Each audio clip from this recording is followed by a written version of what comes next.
Why'd you help me so much? You didn't have to. You remind me a bit of someone I used to know. Who? Oh, just a character from that old story. Lord of the Hammer? Hell if I'm reading that. Though, wait a sec. Isn't that what Dragon Blazers was based on?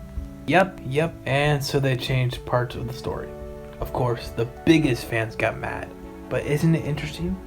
The book was already just an interpretation of something else. Stories can be retold. They can be changed. That's what I believe.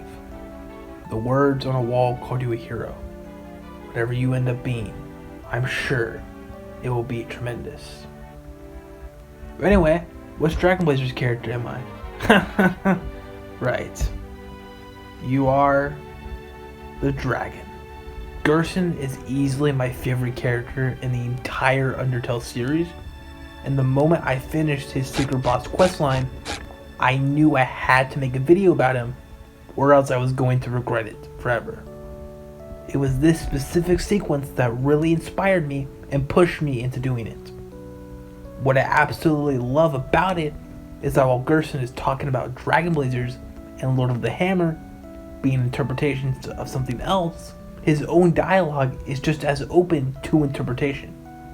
I've seen so many different opinions on what Gerson has to say here over the last couple months since the chapter's released, and that layered meaning is exactly what makes it so compelling to me personally.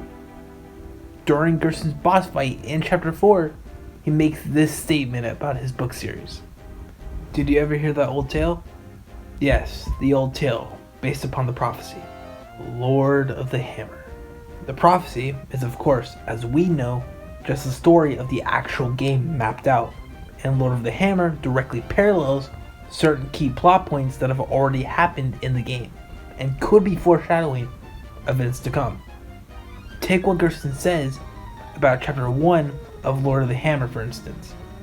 Chapter 1, The March of the Dark King. The heroes defeat the king and defeat the dragon. Now, something to take note of before I break down this line of text is the fact that, as I pointed out earlier, Gerson specifically calls Susie the dragon when she asks what Dragon Blazer's character she is. And if you look back at Deltarune chapter 1, what exactly happens? Well, it features the Fun Gang facing off against and defeating King, the ruler of Card Kingdom, who wants to carry out the will of the night and blanket the world in darkness, something he says outright during his boss battle. The night that pulls fountains from the earth, holy fountains whose shadows are creating a new world. Our world. Do you see now our new purpose? Soon this world shall be blanketed in darkness, and darkeners shall rule it. Also in the act menu, when you select talk, he will say this. Silence, Lightbringer. Your very existence goes against our own. By the night's will, I shall shatter your heart to pieces. So you could call King the Dark King, given the fact he's a darkener working for the Roaring Night that plans to bring the roaring, as the name implies, which we know involves the light being subsumed by shadow.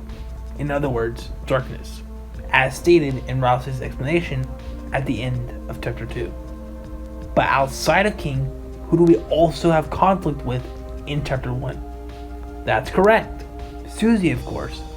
She causes terror all throughout chapter 1, like stopping enemies that are forced into fighting you and really want no part of this, supported through a Jigsaw you can find as well as interact with in the field of hopes and dreams, surrounded by their fallen comrades, who has this to say.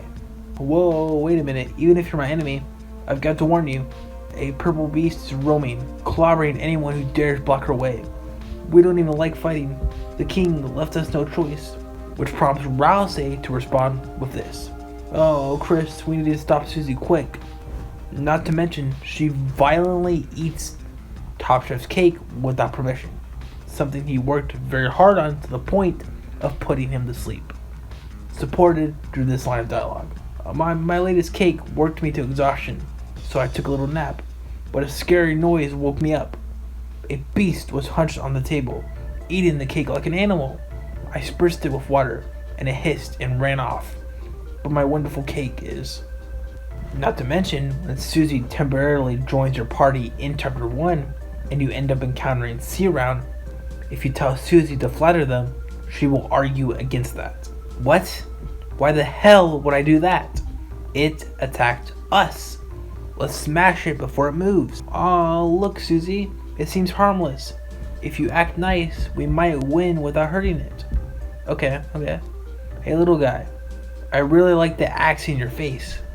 Or if you warn C around, she will question it. Hey wait, why the hell are you giving the enemy advice? So we don't accidentally hurt it? Hurting it is the point, you moron. It attacked us, so it dies. Simple, right? But Susie, what if the enemy might be, nice? Okay, yeah, there's a word for that. Oh, what is it? Striking first. And during the K-round encounter where they have the crown, Susie will just continue attacking, resulting in K-round continuously healing, which essentially results in a huge argument between Susie and Rousey, where of course, Rousey lays out a lot of the stuff that I mentioned, and asks Susie to start acting like a hero, in which case, Susie realizes she's a lousy hero, and that it's way easier to be a bad guy. I think you get the point by now though. Susie is one of the major antagonists of Deltarune Chapter 1, behaving this way because at this point it's what the world has come to expect from her. But the second she encounters Lancer, that facade started to shatter a bit, because Lancer was not afraid of Susie, and even looked up to her, even thanking Susie for showing him how to be a proper bad guy. Susie finally met someone that liked her for who she was. Of course, Lancer wasn't the only one, as revealed in Noelle's newest girl blog. When Susie was antagonizing Chris, they seemed to find it humorous, as if they saw right through Susie's mean girl facade. Anyways, Susie entering the dark world and meeting up with Lancer really changed who she was as a person. Even when Lancer quote unquote betrayed her, even though it's really hard to call it one because Lancer only did that because he was trying to protect Susie and his father to avoid either of them from getting hurt. But of course, Susie didn't have that information right away, so that cut her really deep, feeling like a fool. Of course, why would anyone actually want to be her friend? Once Susie learns why Lancer did all this, Susie promises Lancer that she will try to talk it out with Lancer's father, which results in Susie joining the party for real, agreeing to act going forward for Lancer. And I think that's really sweet, honestly, how much of an impact Lancer as a character has on Susie. I always saw Lancer and King as two parts of Susie. Lancer being who Susie was and wishes to be again before the world had beat her down, and King is the person Susie could become if she continued down that violent and destructive path. Which is why King and Susie have parallel lines. As Susie tells Chris that quiet people piss her off, which is the same line King says to Chris at the end of Chapter 1. To wrap it up though, there's a rooting in Card Castle that says this: "Hey, it's you. You're the peaceful lightener. Whoa, you even tamed that beast that was tormenting us." Beast? What beast? Oh, you even taught the beast to talk. That's it for the parallels between Chapter 1 of Deltarune and Chapter 1 of Lord of the Hammer. The Dark King being a stand-in for King, and the Dragon being a stand-in for Susie. As for Chapter 2 of Lord of the Hammer, Gerson has this to say. Chapter 2, The City of the Shining. The heroes do battle on chariots to save the Queen. During the December puzzle in Chapter 2, where Chris and Noelle reminisce about the past, she literally describes Cyber City in a similar manner. When I said the city makes my head spin, I didn't mean in a bad way, you know? I always wanted to go someplace new, you know? And Des always told me she'd take me. Somewhere like this. Somewhere with shining lights. Not to mention, we do technically save Queen, but it's not in the traditional sense. If we had let her do her own thing, she would have tried to use Noelle to expand her dark world, not knowing that this could possibly form a Titan or cause the roaring, ending the world. We save her from her own ignorance, but this could also be referring to Noelle as a big part of Chapter 2's plot revolves around freeing her from the grasp of Queen. Not to mention, her bumper car does have a crown on top. You could argue she's the Queen of Ice. As for what Chapter 3 of Lord of the Hammer entails, Gerson says this. Chapter 3. The Isles of Northern Light. The heroes travel among the islands and catch a glimpse of a lost land. For starters, during the second board of the Mantle minigame, once you've cleared out all the enemies, multiple rooms will start playing a song called Northern Light, with text that tells you to go to the place with that same name, which is at the top of the screen where the ice dungeon is. Now, Tenna's boards are derived from the Mantle ones, as Ram says here. You see, the game you've been playing, it's not exactly the original. Old Tenna's done a little something here, a little something there, and made the whole adventure some big old blasted line from A to B. Primo, boring stuff.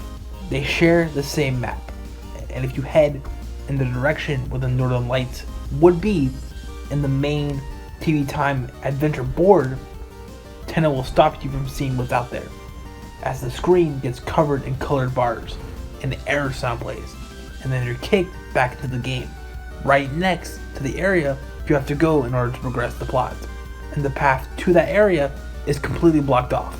Tenna says this before that happens. Sorry, that's not this way. See, it just loops. This part's unfinished. Go back. Unfinished. Unfinished. I said, Mike, cut. Phew, sorry folks, our contestants got a little lost. Also, obviously, part of the second board specifically revolves around you traversing the waters, making your ways to different islands, encountering things such as the lawnmower minigame and the Tropic of Love. It is worth noting as well that you can actually make your way over to where the Northern Light is once Tenna leaves after the weather duo are reunited. You just can't make your way inside the ice dungeon because you don't have a sword. As for Chapter 4 of Lord of the Hammer, Gerson says this. Chapter 4. The Trials of the Holy Hammer. A great smith gives the heroes a terrible weapon. This one is probably the simplest to explain of the bunch. Gerson is said to have been a smith by trade by Alvin during the optional scene with him in the graveyard in Chapter 2.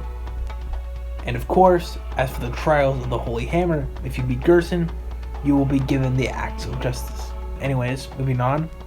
As for Chapter 5, Gerson says this. Chapter 5.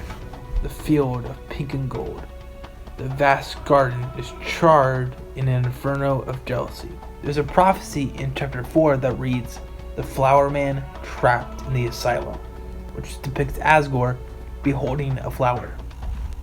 The prophecy in the files is referred to as Boss 3, which is the same naming convention used for Queen and Tenna's prophecies, who are of course the final bosses of their respective chapters.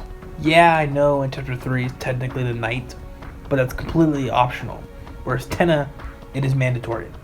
Also, I think some people call this like a red herring or whatever, or a misdirect, because Toby knows people look into the files, and my response to that is that I imagine he knows his fan base pretty well, and that people will probably be disappointed by the fact that Toriel is asleep for the entire time in Chapter 3, despite it making perfect thematic sense.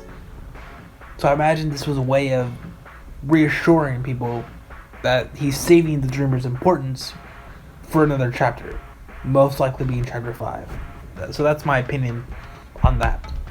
The other boss prophecies, of course, being the Queen's Chariot cannot be stopped, referring to the segment in Chapter 2 where you take control of Queen's car, where it only moves forward and knocks everything in its path out of its way. And as for Tenna, of course, the Lord of Screens cleaves red by blade, which obviously refers to him getting sliced by the knight at the end of Chapter 3.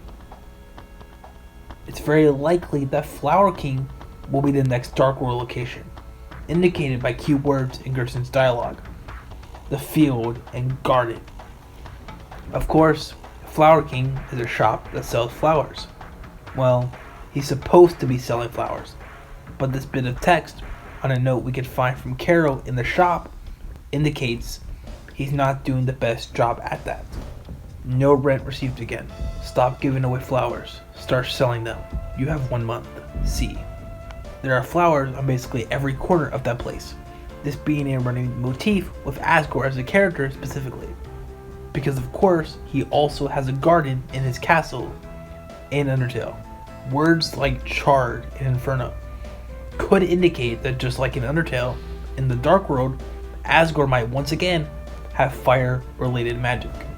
Now, of Jealousy is probably referring to a few different characters. I suspect it will be a running theme in Chapter 5.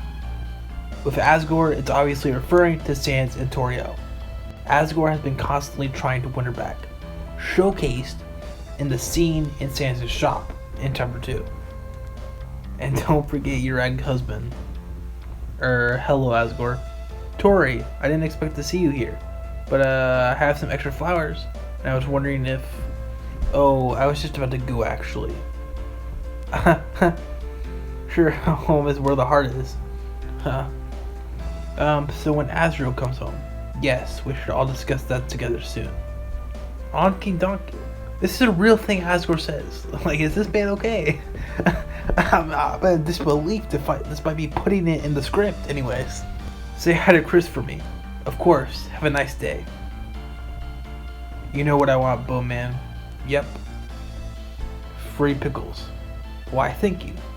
Can I ask, what kind of flowers do you think would make her remember how she felt before? Maybe you should talk to your plants about that. Huh. Don't worry. They're the first ones I ask. They're such good listeners, you know? Flowers. It wouldn't surprise me if these flowers that Asgore has become Darkeners in the Flower King Dark World and drop some sort of exposition in some way, as they would know everything Asgore has told them. They might relay that information to Chris. Given that the colors correlate to the different soul traits, I could see each of them having a personality that's based on that. Probably will be children as well, and probably see Asgore as a father figure since he's the owner that takes care of them. There's also this moment outside the church in Chapter 4. Oh Tori, would you look at that? Seems I have some extra flowers lying around, and Asgore, I think I have to go. I'm sorry, can we talk later? Of course. Well, little blossoms, we tried our best. I just hope Azrael will be able to see us all back to normal.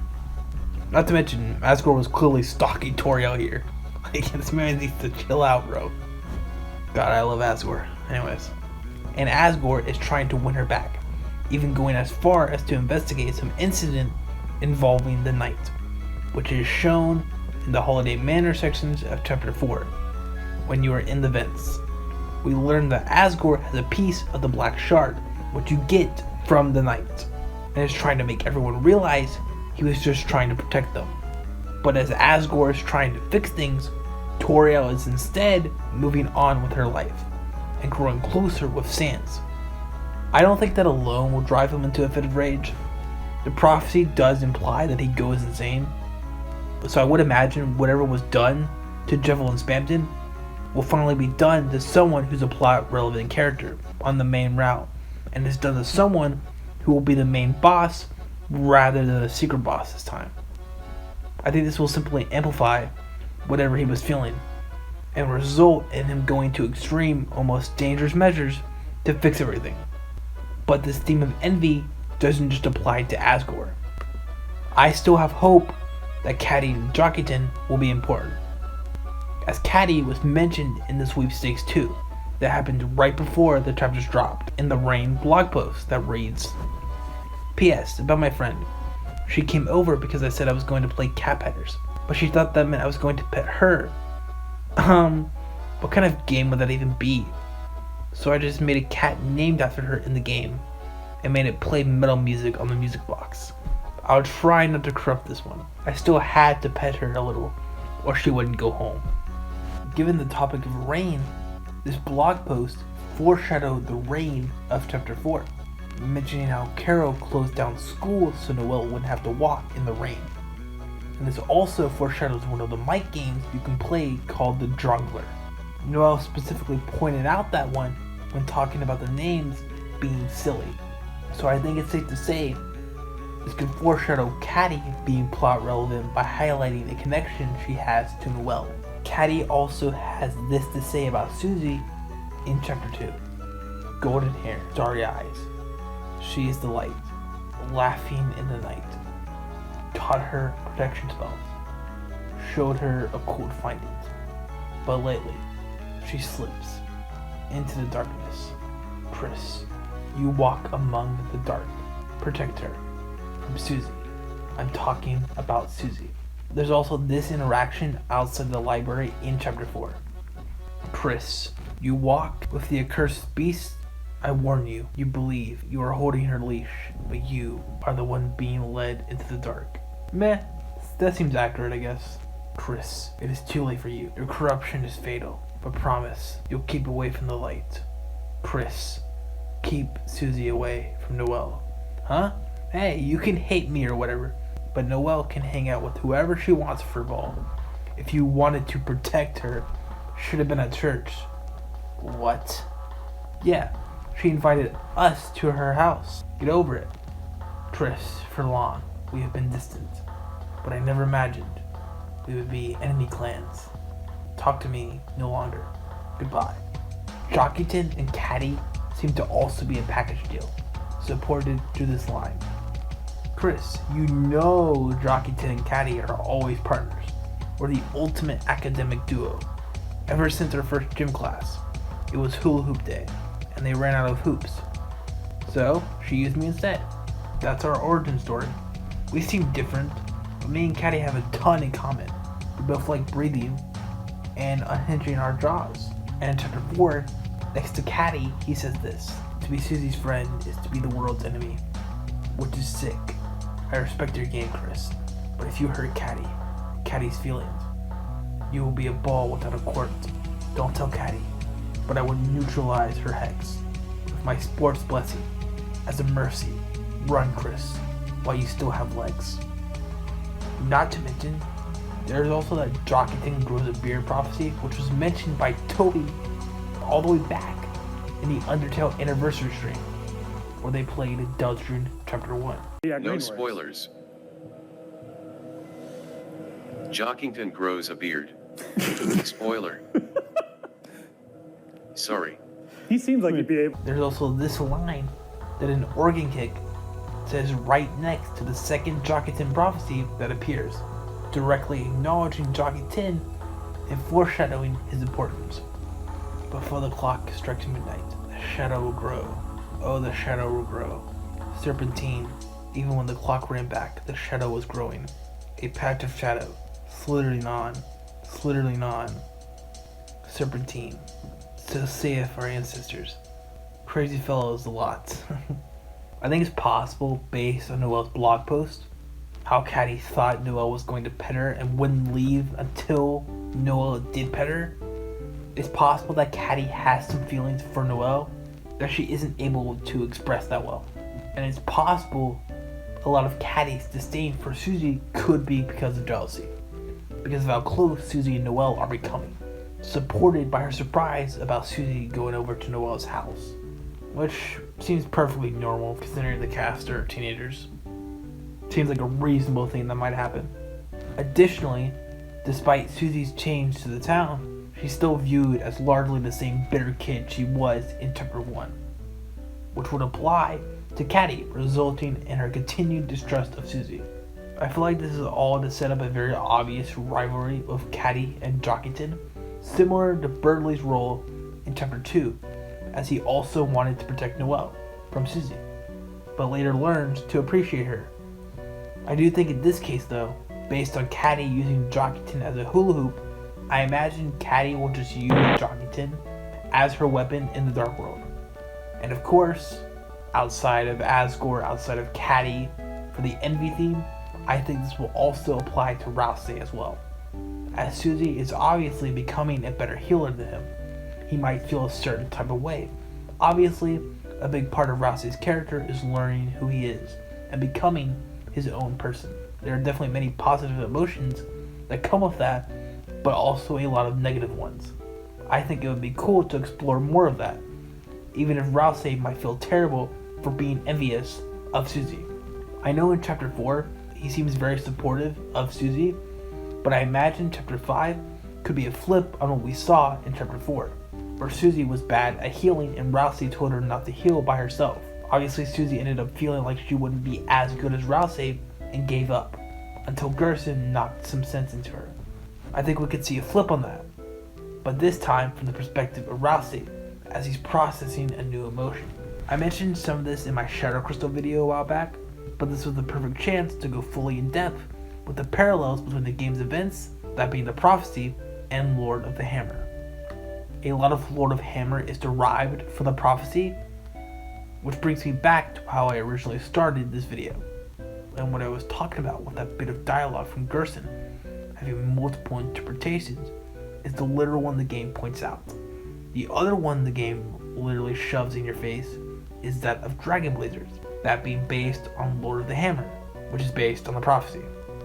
Now the Mantle game we play in chapter 3 is strongly implied to be Dragon Blazers, or at the very least based heavily on it, which we can assume based on the ice dungeon in the second board. This is a line from Noelle's blog post where she was talking about a glitch she experienced in Dragon Blazers, the cross-shaped maze in the ice area from Dragon Blazers. Once you go in it, no matter where you go, you'll always be brought back to the same room. This is the exact same thing that appears in chapter 3. Obviously, it's a little bit altered so you can actually complete it, but wait, there's more. Normally, one of the characters is supposed to guide you to the maze, but it became one of the most famous, or should I say infamous, parts of the game. Because if you go there without that character, you basically get stuck forever.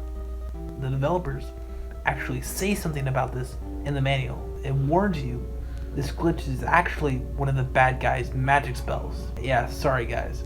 I think you were just eating a little too much fruitcake when making that part of the game. As a kid, I had no idea this was a glitch. I literally spent hours on the screen wandering around, thinking there was an exit. The thing is, there actually was one though. Somehow, kid me was so stubborn, I think I went every single possible direction somehow. Then the last direction you go is up. If you do that, you'll find a door that doesn't appear anywhere else in the game. Sound familiar? The Mantle game heavily references the Weird Route through lines like the Forbidden Path began with ice magic. As I mentioned earlier, a white mage joins your party that you then use to freeze a bird to progress the dungeon, which of course parallels and mirrors the Weird Route where you have to freeze Birdly with Noelle using Snowgrave in order to progress. Not to mention, two of the titles you can earn through the Mantle minigame are Blazer and Ice Blazer. Lord of the Hammer is a parallel and interpretation of the prophecy, the main route of the game. Dragon Blazers is a parallel and interpretation of the Weird Route, a darker, more sinister shadow to the prophecy. Dragon Blazers being an interpretation of the prophecy since it was based on Lord of the Hammer, which is an interpretation of the prophecy. Another thing to note about the Mantle minigame, in addition to the allusions to the Weird Route, is that it requires you to defeat enemies to increase your LV, which mirrors and parallels the No Mercy path from Undertale, where you need to defeat enemies to increase your love, which of course stood for level of violence. On top of that, don't the enemies in the Mantle minigame look a bit familiar to you? That little flower firing orange projectiles. Doesn't it remind you of a certain best friend who once smiled at you with wide, empty eyes? Or how about that creature that resembles a goat that's wandering around near those same flowers? Tell me it doesn't tug at something deep, something broken. Tell me it doesn't give you a heartache. How about that fish enemy that lunges at you the second you cross its path? Can you hear it? The distant echo of spears clashing, the ringing sound of the spear of justice, pounding in your head like a memory you didn't know you still had. There's also those yellow lizards, the ones that linger near those same fish enemies, only to collapse and die the moment their companion falls. A striking parallel to certain neutral endings in Undertale, where Undyne perishes. It's implied in those endings that Alphys takes her life at the end of the game. And let me point out another thing. The golden variant of that goat creature I mentioned earlier. The one you can find standing near a bed of flowers. That imagery alone should feel familiar. It's almost too on the nose. The gold, the flowers. It's hard not to think of Asgore. In Undertale, he's got a strong yellow color scheme. Golden crown, golden beard. He's regal, yes, but also tragic. Someone surrounded by beauty, but yet burdened by violence. You get the point by now.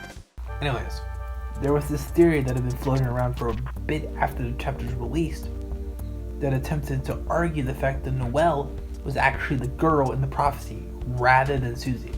You had some people just outright dismissing it, or people that fully agreed. I ended up being in both camps at different points. But then I had an idea that nobody seemed to bring up that I want to elaborate on here to see what you guys think. Susie is very obviously the figure in the prophecy. The carpet in her room has the Rootbuster symbol, and the prophecy in the second sanctuary that reads, "At last was the girl," has the Rootbuster symbol on top of it, and is literally called that in the files. Susie says this, "The girl, you think that means me? You like my prophecies next?" I wonder what it says. And what is the next prophecy? The second hero, with hope crossed on her heart. Of course, Susie as a character relates heavily to the theming of hope. She says this while climbing the towers in the second sanctuary. But now, I got hope crossed on my heart. Hope written in truth, written somewhere no one can erase. Gerson says this directly to Susie during his boss fight. But there's one thing that can override the dark. A white pen, known as hope. Miss, I believe this is what you hold.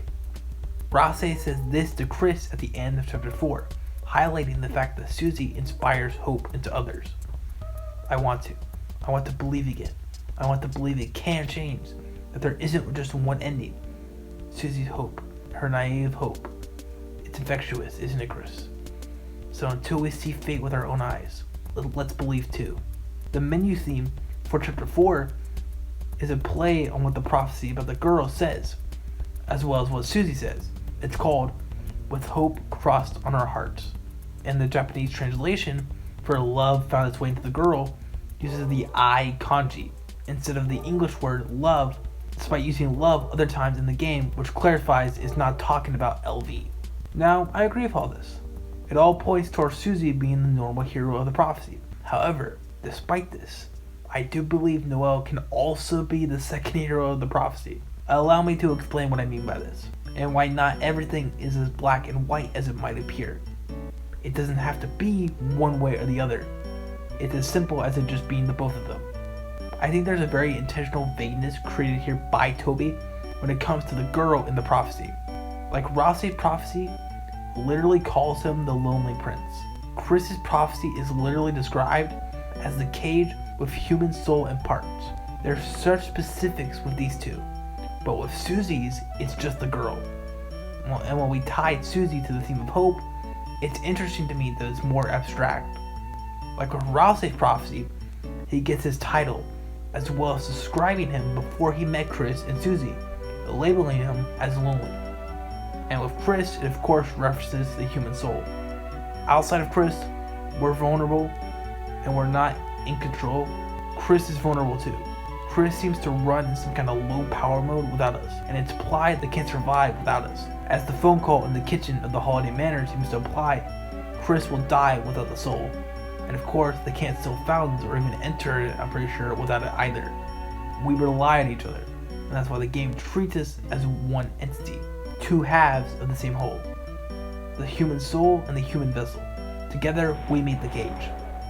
I think the vagueness of the girl in the prophecy is entirely intentional. Gerson tells us that Lord of the Hammer was just his interpretation of the prophecy, something he reshaped into his own story. And I feel like that's the point here too. The prophecy is left vague on purpose. The lack of detail is not a flaw. It's what gives the prophecy its flexibility. It lets people fill in the blanks with their own meaning. Stories don't have to mean just one thing. They can mean different things to different people. Two people can read the same story and walk away with completely different takeaways, see different themes, connect to different elements, and that's why the girl in the prophecy is so open-ended. It gives players the freedom to form their own interpretations, even if those interpretations weren't necessarily what the original author had in mind, which is exactly what happened in real life, with the whole Noelle is the girl from the prophecy theory spreading almost immediately. Toby knows his audience very well, and he leans into it, especially with the character of Ram. Now obviously, throughout chapter 3, Ram serves as the perfect bait for fans that are on the lookout for the chapter's secret boss. He's got all the right ingredients: a quirky speech pattern, a strikingly unique design, and a settling familiarity with Chris. And let's be real, he's kind of a weirdo. And of course, he drops that special word, freedom. He's everything the fans expected out of the secret boss. But of course, he isn't one. He's a subversion of our expectations. Dragon Blazers exists as a result of the prophecy being ambiguous as a whole. It's what happens when people fill in the blanks for themselves. The prophecy doesn't hand you the meaning, so you make your own. You reinterpret it, you reshape it. That's what Dragon Blazers is. An interpretation turned into a whole story. That's what Dragon Blazers is meant to represent. And that's the point. Stories can change in the hands of their audience. One prophecy becomes a dozen legends. One vague line becomes a whole fan theory.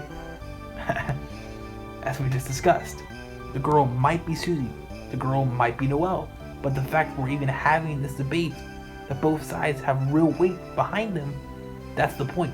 It's what keeps people talking, it's what makes people create. And that idea is what I feel like Dragon Blazers, and to an extent Lord of the Hammer, is meant to represent. Both being essentially wildly different takes on the same prophecy. Two different interpretations, two different takes, with two different intentions. Lord of the Hammers is more faithful to the prophecy, and a more accurate interpretation of it, given how closely it follows and parallels the events of Deltarune so far, and seems to foreshadow events to come. While Dragon Blazers is a lot less faithful and deviates quite heavily, which is pretty much what happens during the weird route of Deltarune. As in this route, Spamton takes over Queen's Mansion and becomes the final boss of chapter 2. You can of course use Snowgrave and Burley, which puts him into a coma in chapter 4. You skip certain parts of chapter 2, like pretty much all the puzzles, the card ride with Queen, the December puzzle, and you don't meet back up with Rousey until after you make it to Queen's Mansion, when it's usually a lot earlier than that. Not to mention the Holiday Manor stuff is completely different. Normally a lot of what happens there is Noelle and Susie bonding and getting to know each other, while Chris and us duke it out. But in this route, pretty much the entire time we are there, it's in Noelle's bedroom, as we listen in on Noelle talking about the other day. And as we discussed earlier, Dragon Blazers obviously meant to represent and mirror the weird route that the game seems to reference, acknowledge, and call back to. It's also clearly echoing the darkest path within Deltarune itself, the weird route, the one where things get twisted, where Noelle is manipulated, the route that pulls the game into something colder, more hollow. It's very clear that this is how we were meant to discover the weird route originally. Text that hints at this in chapter 3 reads, "The forbidden path began with the ice magic." Not to mention, you can also find text that reads, "Follow the white cloak." A person in a white cloak is recruited into your party, who you then use to freeze enemies, and use the ice shells to complete puzzles. There's actually also a bird enemy that you can find in this ice dungeon where you encounter this white cloak person. You can only progress if you kill them. This is a very obvious reference to Burley, as if you want to stay on the weird route, the only way to progress the story is to freeze Burley with Snowgrave, which puts him into a coma in chapter 4. The person in the white cloak is very obviously meant to parallel that of Noelle. It's very interesting, isn't it, how the minigame doesn't just nod to Undertale and Deltarune's darkest routes. It actively draws from both. It pulls the worst instincts out of the player and Chris and just lets you stew in it. Not to mention, the game that Noelle plays in the hospital in chapter 2 has the ability called Ice Shock, so it's likely that game was one of the Dragon Blazer games. Even the final board of the mantle minigame echoes the alleyway you walk down after you murk Burley. These changes don't make Dragon Blazers, or the weird route, a weaker version of the main routes. They sharpen it. It's stranger, darker, and more alive. It twists something familiar into something that keeps you thinking. Two different interpretations of the same prophecy led to two independent works that are just as compelling and meaningful in their own right. Just to be clear, in case I wasn't before, I know Dragon Blazers is based off Lord of the Hammer, but Lord of the Hammer was based on the prophecy, with the two being incredibly similar, which is why I simplified Dragon Blazers to be based on the same prophecy as Lord of the Hammer. Speaking of interpretations though, it's interesting how the series explores two very different meanings of love. On one hand, there's the affectionate kind, the emotional kind of course, but there's also LV, level of violence, which I believe still plays a significant role in Deltarune. Now, while the mantle minigame is essentially my strongest piece of evidence for this, given that you increase your LV by defeating enemies with both a sword and ice, I do have some more evidence. Now it's time to discuss Spamton and the true meaning of hyperlink block. This theory has been around since the release of Chapter 2, so I won't spend too much time on it, but it is relevant to my point. There's also something I would like to clear up that one could argue contradicts this stance. Anyways, before we dive into any of that, we need to look at how Sans describes LV during the judgment in Undertale. When you have enough XP, your love increases. Love 2 is an acronym. It stands for level of violence, a way of measuring someone's capacity to hurt. The more you kill, the easier it becomes to distance yourself. The more you distance yourself, the less you will hurt. The more easily you can bring yourself to hurt others, which perfectly describes what happens to Noelle during the Weird Route. When Noelle first joins your party in Chapter 2 and you engage in battle, she begins the fights with her frightened animation. But the more enemies you slaughter, the stronger Noelle becomes, the more confident and prepared she becomes in battle. The fear dissipates, and later on in the chapter, she becomes completely fine with killing, even asking Chris if they are ready to find some more enemies, convincing herself that she's just getting stronger, and that it's a good thing. And she doesn't complain when the Thorn Ring does a lot of damage to her. Speaking of which, the Thorn Ring takes Noelle down to 55 HP. The Roman numeral for 55 just so happens to be LV, the abbreviation for level of violence, or love. Furthermore, I don't just believe this is talking about level of violence. I do believe it's referring to regular love as well, as I do think there's some very obvious romantic connotations in the Weird Route. You give Noelle multiple rings throughout the route, which are typically used for romantic partners to become engaged. Something supported by Rouse, as he asks Chris if they are proposing if you try to give him the snow ring.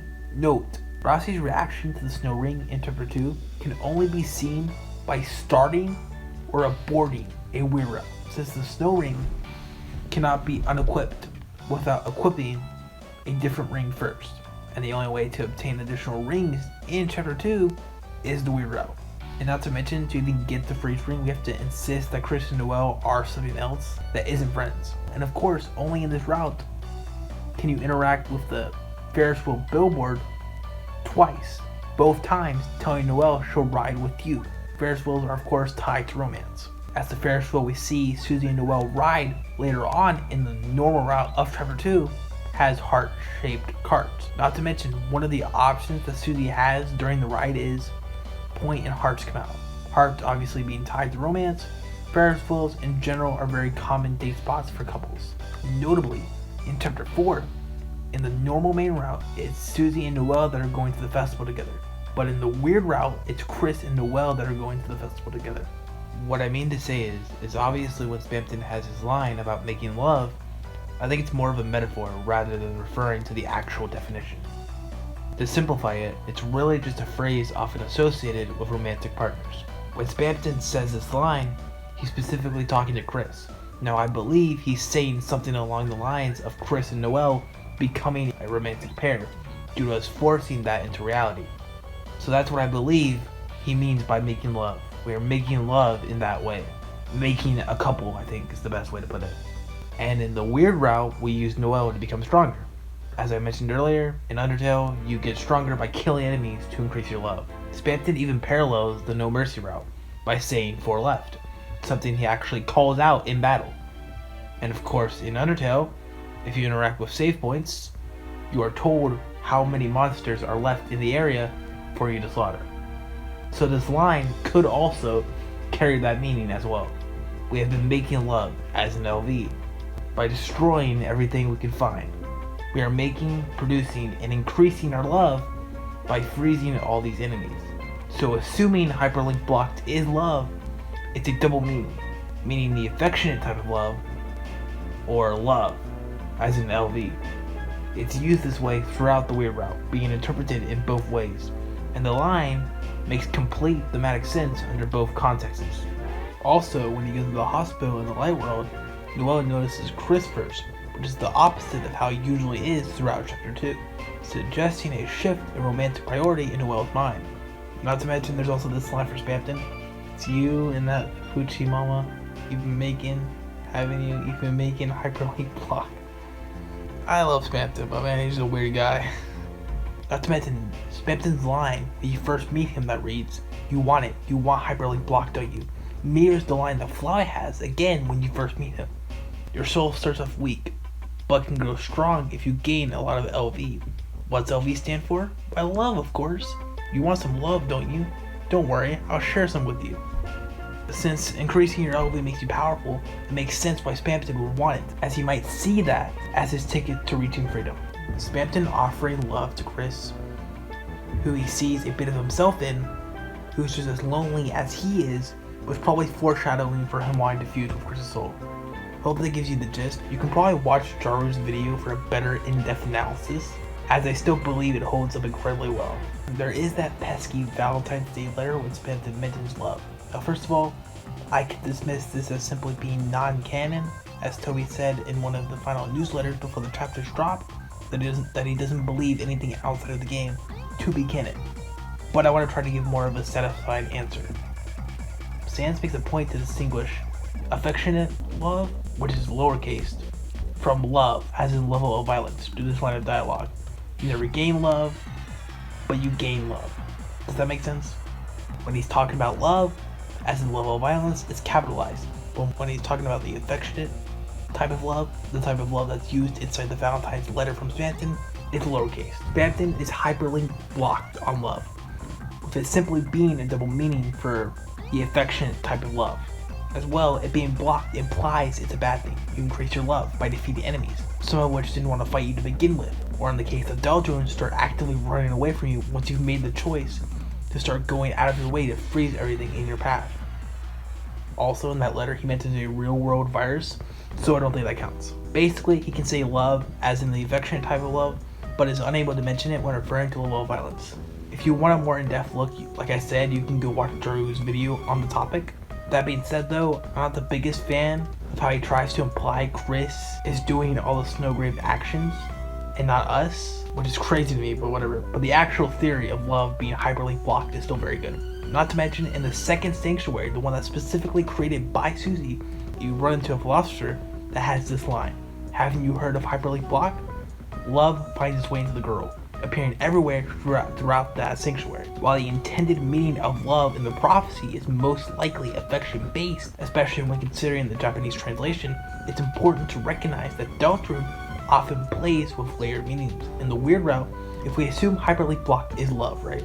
Which I'm going to for the sake of the argument, it's reintroduced in the route where there's a major romantic undertones between Chris and Noelle. Love, the acronym in this case, is functioning as a double meaning this time around. Spampton using the actual acronym love as a double meaning, instead of just using the normal love used to profess affection. That's why Spampton's line about making something with Noelle, and now that Chris has their own supply, they don't need Spampton anymore, makes sense with both affectionate love as well as level of violence. Considering the entire weird route we are killing the Darkeners by freezing them, leading to Noelle getting stronger. This dual interpretation makes sense within the narrative structure. Lord of the Hammer reflects a more literal and straightforward interpretation of the prophecy, likely emphasizing the affectionate form of love.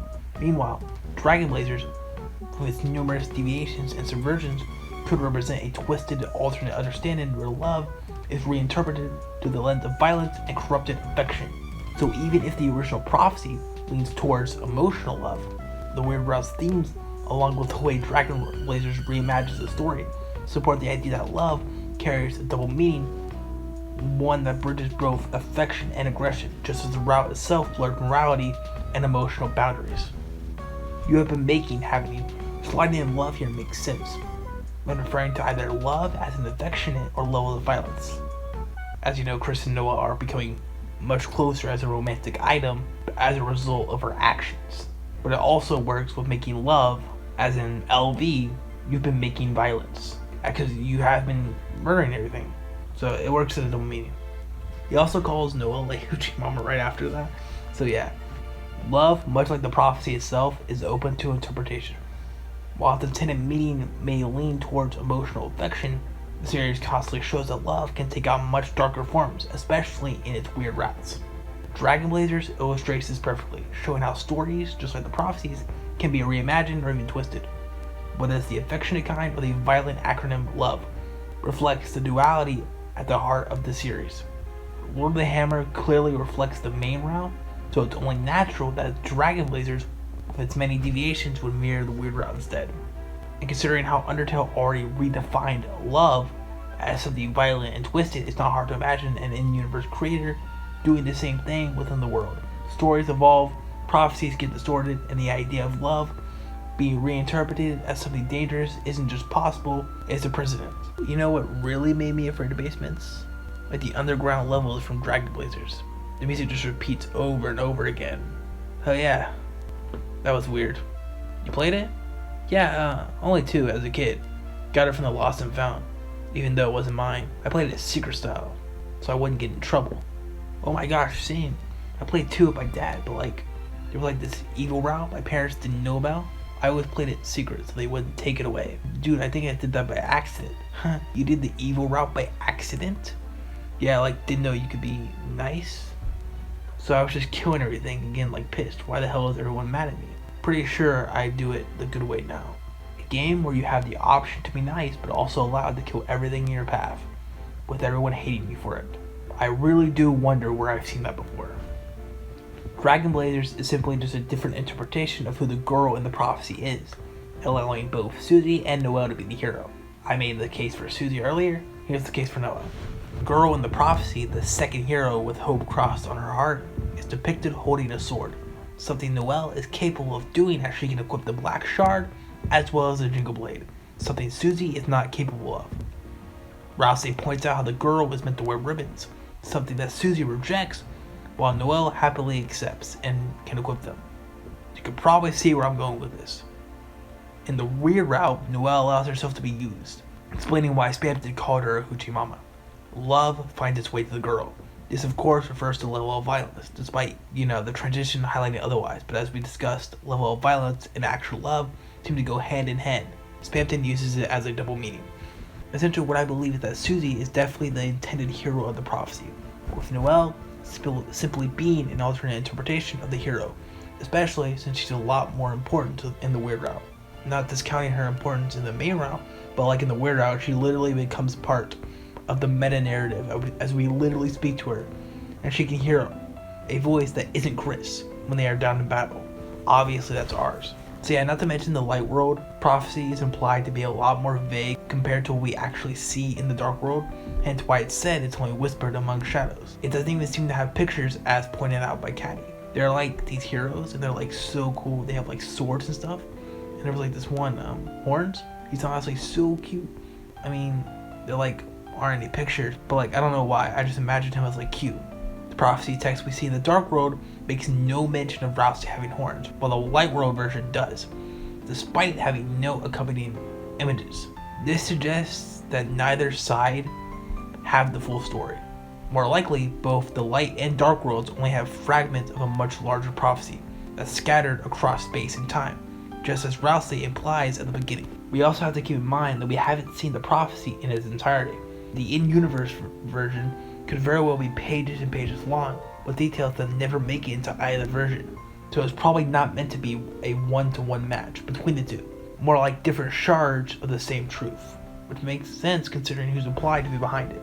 Rousey says this line, and fulfill the ancient prophecy foretold by time and space, and of course in Undertale it's stated that Gaster shattered across time and space.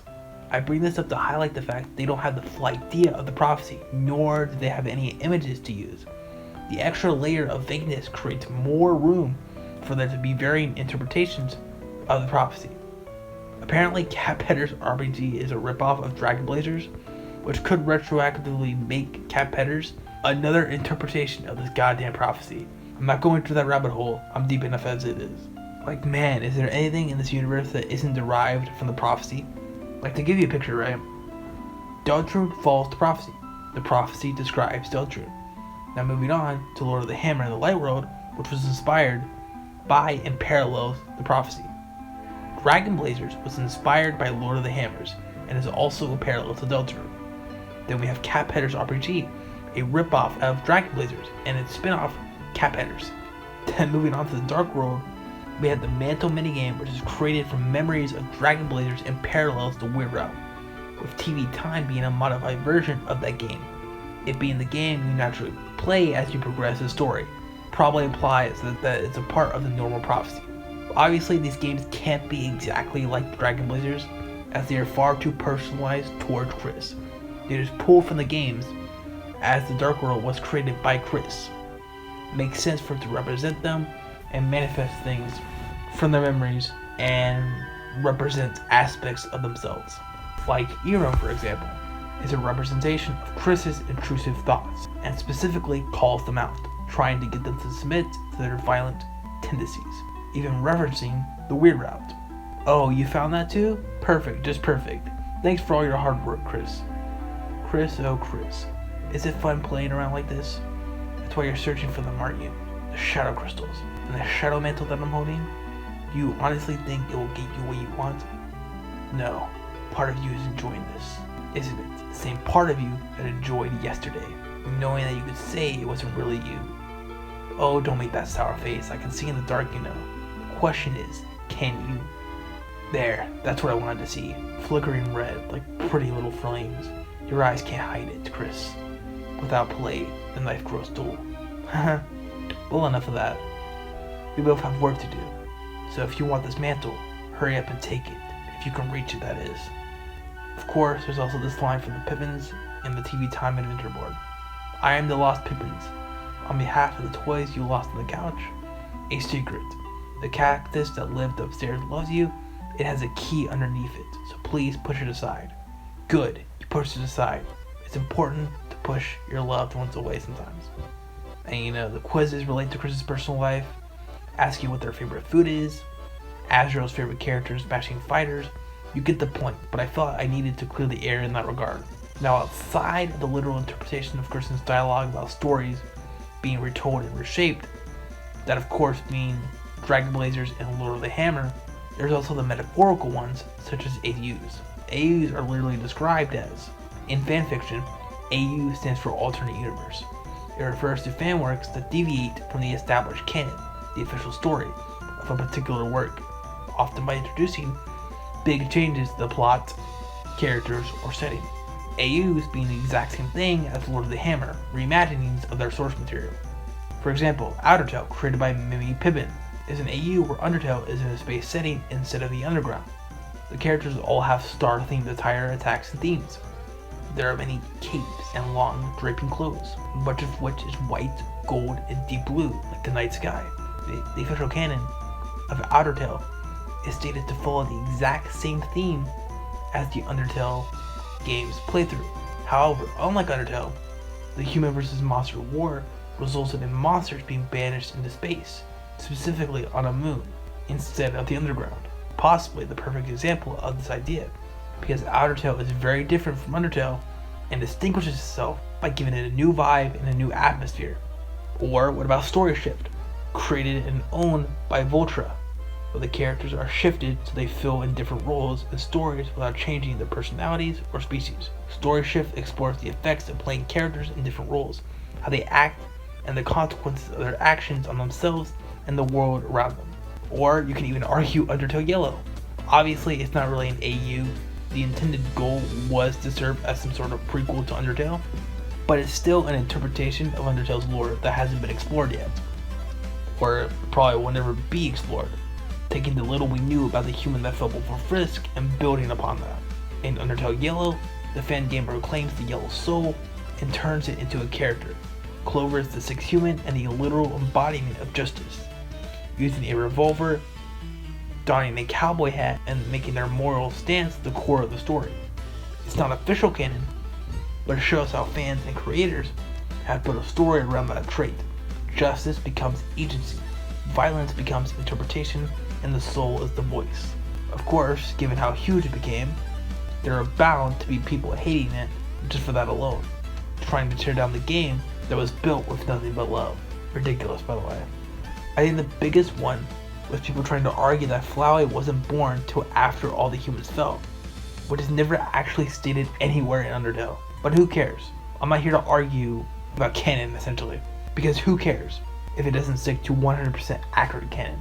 Flowey being around literally makes the story so much better. Though this line from Gerson is especially funny, seeing how much hate Undertale Yell got for some minor plot holes. Yep. And so they changed parts of the story. Of course, the biggest fans got mad at it. But it's interesting, isn't it? The book was already an interpretation of something else. It's another great example of changing things around to create something more unique that stands out from what originally came before. Fans loving a game so much that it leads to them creating their own pieces of fiction based on the original. It's honestly quite beautiful. But this doesn't just extend to AUs, it also extends to just completely original stories that aren't rooted in Undertale or Deltarune's worlds, but inspired by them. A good example that I found recently, that from what I can tell has fallen under the radar, is a game that's currently in development called the 12 Slot Saloon. I will probably end up making a whole video on that, because I think people who are fans of Undertale and Deltarune will quite enjoy this game. But just like in Undertale, saving and loading is diegetic to the game world, which means it's part of the game's narrative reality.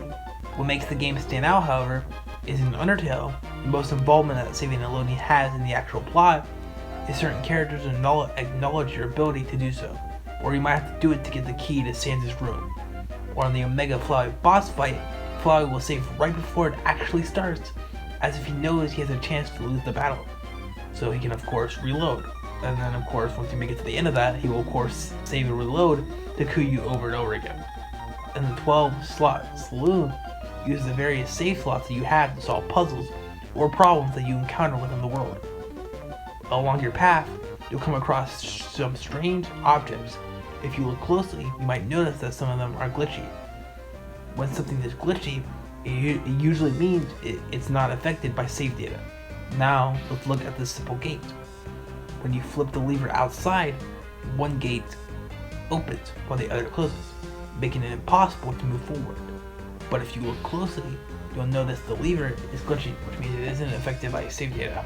After saving your game at the crow statue between the two gates, you can go ahead and flip the lever. Then reload your save file, and there you go, puzzle solved, and you're free to move forward. In Undertale, saving and loading is hardly required to progress, while in this game it's mandatory. It's so integral to the plot that you need to have access to it to move forward. Another gameplay feature in this game is turn-based battles called Silhouette Showdowns. During these battles, you will be given 5 options to choose from. After you've chosen one of these options, you'll be thrown into a bullet hell inspired minigame where you'll need to dodge enemy attacks. If you choose to fight, you'll be thrown into a shooter style minigame after the enemy's turn is over. There's a target you will need to shoot, called a core. If you manage to land a blow on it, you'll deplete the enemy's health points. Once the enemy is at 0 health points, you'll get the option to kill or spare them. Killing them will of course earn you XP, and if you gain enough XP, you'll level up and become stronger. There's also of course actions, which allows you to end battles peacefully. Each enemy has a unique set of actions you can perform. These actions will throw you into a shooter style minigame. These can range from licking caramels to petting kois. There's a set target, you just need to find it. There's this thing called field actions. These actions require you to move around as if you're dodging enemy attacks. Anything from escaping fear to dancing on platforms counts as a field action. Also, there's some conversation actions. These actions are perfect for trying to get a response out of the enemy to make them think, or telling one a story to help them calm down. Conversations can be quite fun, so make sure to give them a go. I'm realizing how much it sounds like a sponsor. This is not a sponsor. I just really wanted to shout this game out. If you choose to use powers during your turn, you'll get a selection of different powers to choose from depending on which character is choosing. Each power requires a set amount of core power to use. An example would be Divine Heal. Divine Heal is a power the main character, Fast Food, uses to restore HP slowly while dodging. Or how about Flamethrower? Flamethrower is a power that can be used to quickly drain enemy HP, often ending battles quickly. This game very clearly takes a lot of cues from Undertale, but it really aims to put an emphasis on minigames, whether you're attacking or trying to resolve things peacefully, to make it stand on its own two legs. Combine all of what I just mentioned with the fact that it takes place in a Western style world, and the game will use your 12 safe cloths to solve puzzles and manipulate outcomes as you attempt to bring a happy ending to the land without happy endings. You also play as a cat, which is always wonderful. It's a game that is inspired by Undertale, but there's a lot of work to make it stand out and be original. I will leave a link to the Kickstarter below, as well as a link to the creator's official Twitter, James Yvonne. Check out the game if it interests you. Not sponsored or anything, just thought it'd be cool to give this game some attention, and this was the perfect way to do it. I was recommended the game by Dangle02 on Twitter, so again, thanks for that. But my point is, to circle this back to Deltarune, this is a perfect, valid interpretation of Gerson's words. The book, Lord of the Hammers, pulling from and taking a lot of inspiration from the prophecy, being a metaphor for fans of these games, making their own AUs based on Undertale and Deltarune, or making their own unique original stories, with no connection to these game worlds, but taking inspiration from these games that they love so dearly. I choose to believe that Gerson's words were almost meant to take this meaning, on top of the literal interpretation used in the game. However, there is another meaning I think it takes. Outside of the AUs and outside the games inspired by Undertale, there is another interpretation that I haven't seen being brought up anywhere, and it's the fact that I feel like Gerson's text about how Lord of the Hammer was an interpretation of the prophecy, and how stories can be retold, to me, personally, was more of a meta commentary on Toby's own word. I feel like Gerson represents Toby's writer self, in the same way that Gaster represents his game developer self, with him creating the connection between our world and Deltarune, allowing us to play the game. Funnily enough, it's clear to see that Gerson was obviously written to parallel Gaster in Deltarune. He's described as a man of great brilliance, so much so that after his death, Alphys struggles to take his place, just like Gaster in Undertale. Highlighted through this dialogue with Alvin in the cemetery in Deltarune Chapter 2. It's been a few years since my father passed on. Fans of his famous book series, Lord of the Hammer, we still received condolences from them up until recently. A brave man, brilliant and sharp. Chris, it is a shame you were not able to have him as a teacher, and difficult for Miss Alphys as his replacement. Let us pray that the angel will smile upon her. As well as several Gaster followers near the elevators in Hotland. It makes sense why Asgore took so long to hire a new royal scientist. After the old one, Dr. Gaster, what an act to follow. Alphys might work faster, but that old royal scientist, Dr. W.D. Gaster, one day he vanished without a trace. They say he shattered across space and time. How can I say so without fear? I'm holding a piece of him right here. I understand why Asgore waited so long to hire a new royal scientist. The previous one, Dr. Gaster, his brilliance was irreplaceable. One day, his experiments went wrong, and well, I needed gossip.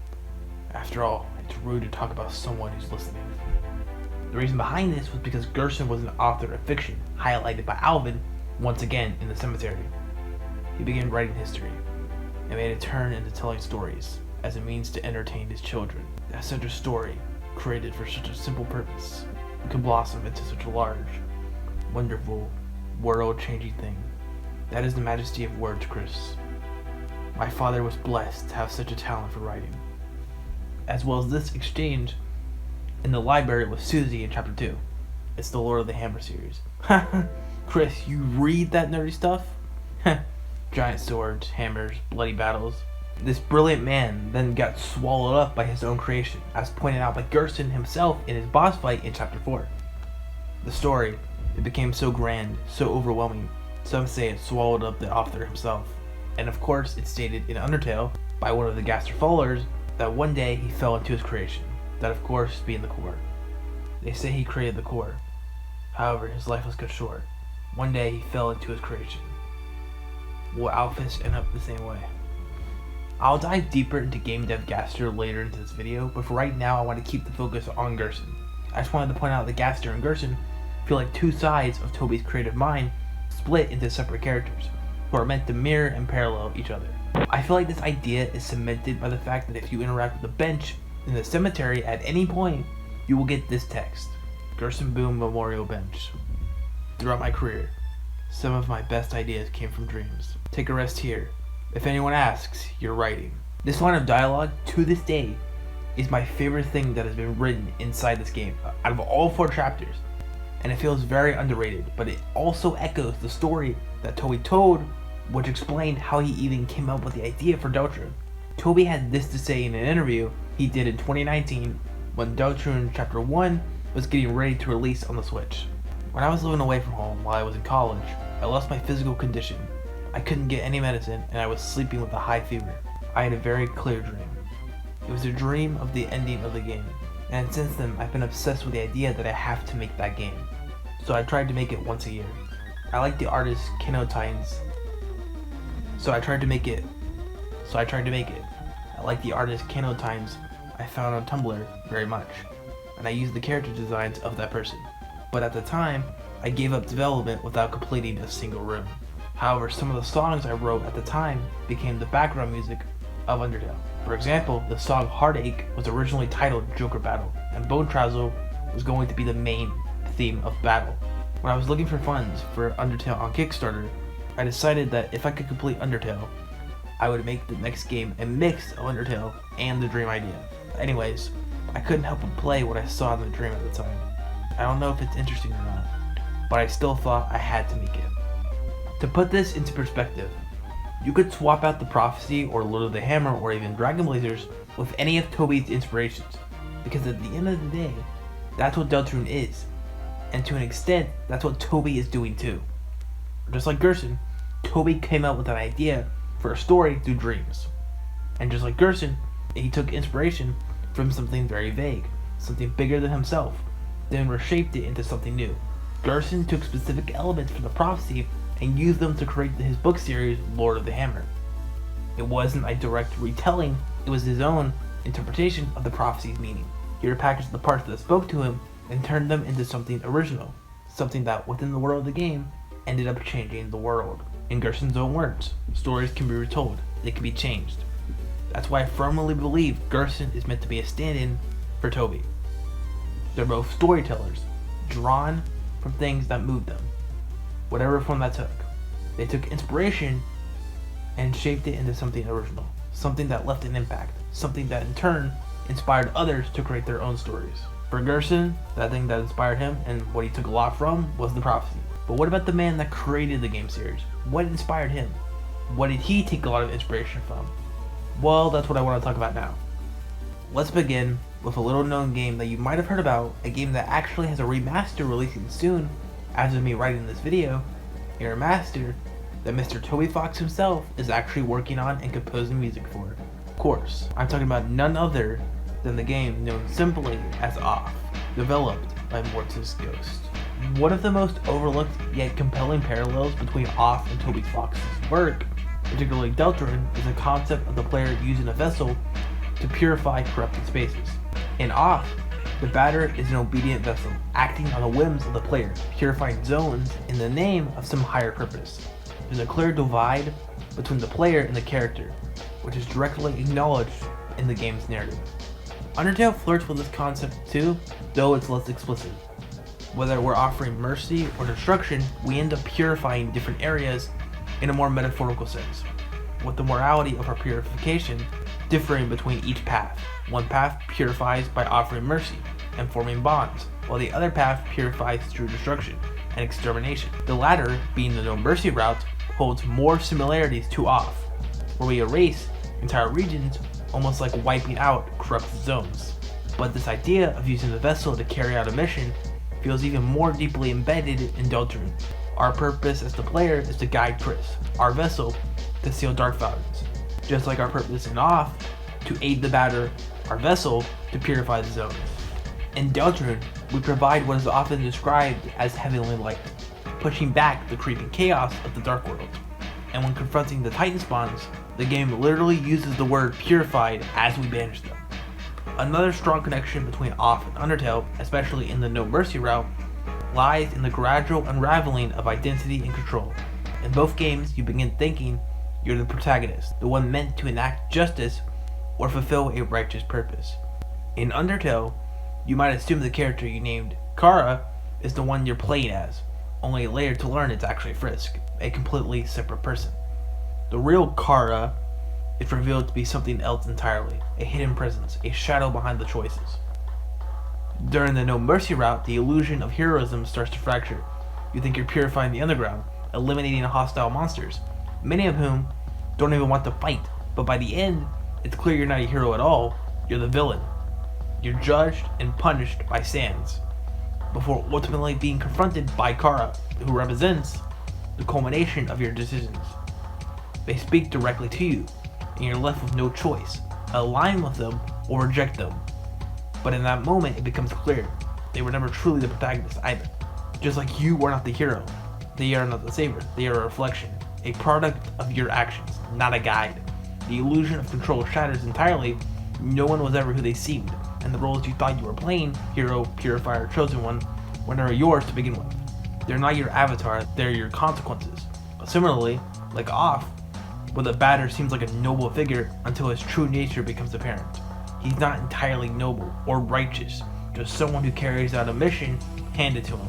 Whether you have to commit murder or not means nothing to him, as long as the mission is done. From the corrupt guardians to even a child, and eventually the world. If the mission calls for it, he will do it, with or without our input. This is a truth that becomes apparent at the end of the game, when the judge, a once neutral guide for us, stops us in our path, and we are left with a choice: reject the judge and continue carrying out the batter's mission that leads to destruction, or align with them, rejecting the batter and his mission, as our perspective of him shifts into monstrosity, when we face off against the vessel we once called ours. Just like Off, Undertale forces you to realize the vessel you controlled wasn't really yours, and the goals you thought were justified were never righteous to begin with, and just leads to the destruction of everything. If you choose not to go along, this version of Kara, who you once believed to be the protagonist, turns against you and essentially erases you. Now looking back at Off, the connection becomes clear. From early on, the game makes it clear that you and the batter are not the same person. You're simply controlling him. Still, you're led to believe that both you and the batter are the protagonists, purifying the world for some righteous cause. So you go along with it, fighting strange creatures, some of which barely resist, or clearly don't want to fight you, but you purify them anyway, assuming they're the enemy. When you finally reach your destination, after purifying every zone, the judge steps in, like Sans does. He spends most of the story on the sidelines, neutral, only helping occasionally. But by the end, he makes a stand. Exact reasons are unknown. The judge could have had some moral awakening affected by the deaths we caused, or maybe after grieving the death of his brother Valerie, he decided to step in. Regardless, he has a change of heart. He asks the player to stop the batter. Unlike Undertale, where Sans tries to stop you and make you essentially rage quit, here you're asked to turn against the very character you've been guiding. You're given a choice: continue helping the batter or side with the judge and take control of him. And if you choose the latter, the final fight is against the batter himself, turning the entire narrative on its head and forcing you to confront what role you really had all along. This parallels the end of Undertale's No Mercy route, where you're ultimately forced to either side with or oppose Kara. The structure is a little bit different though. We kill Sans, then Asgore, then Flowey, and then we face Kara. But the idea is similar. We end up standing before someone we thought was the protagonist.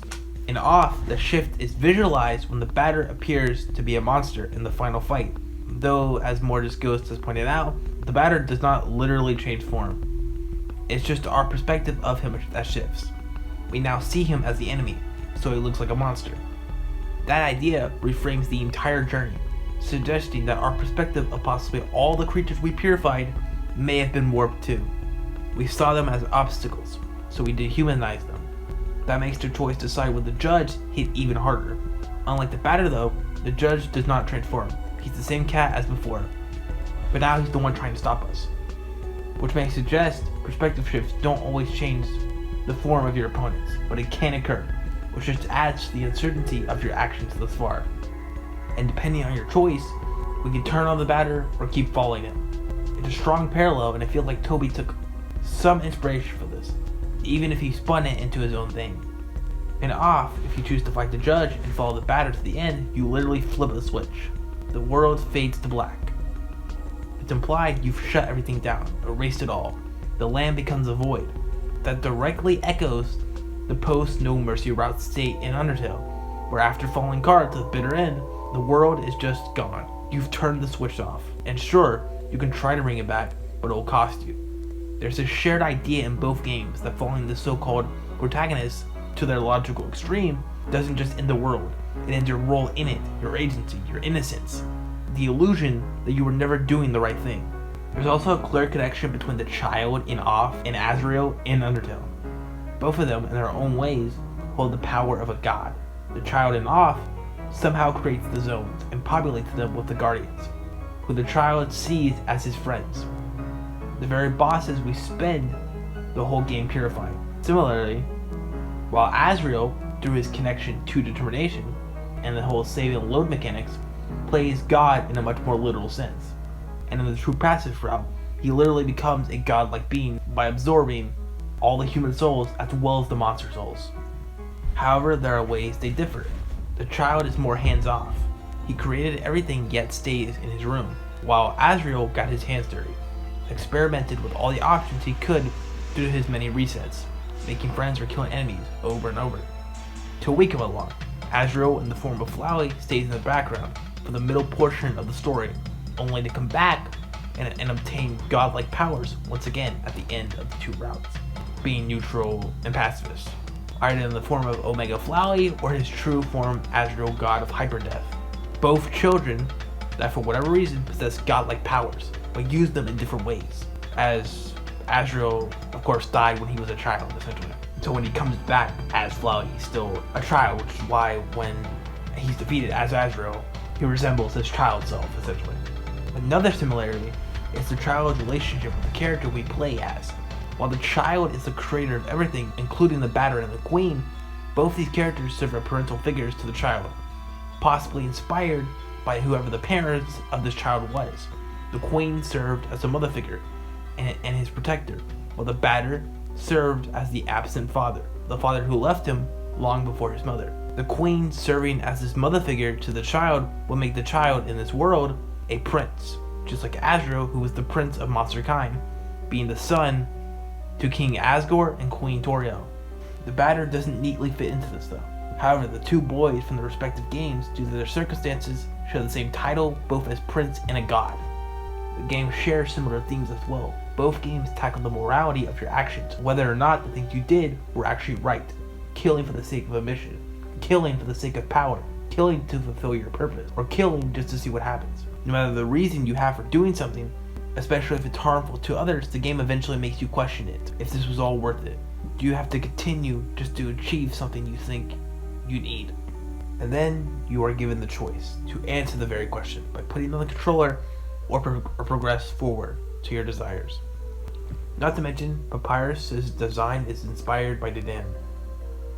Anyways, there's definitely a lot more similarities, but you get the idea. Thanks to Florpner for helping me out with this part of the video. He's a big off guy. He's more obsessed with this game than I am, so he helped out a lot. Go give him a follow, he does some cool stuff. Another inspiration for Toby's games is Moon RPG. Truthfully, there's nobody that could explain it better than the man himself. The hero broke into people's houses and ransacked their cupboards without asking, killed innocent monsters, and left the world in disarray.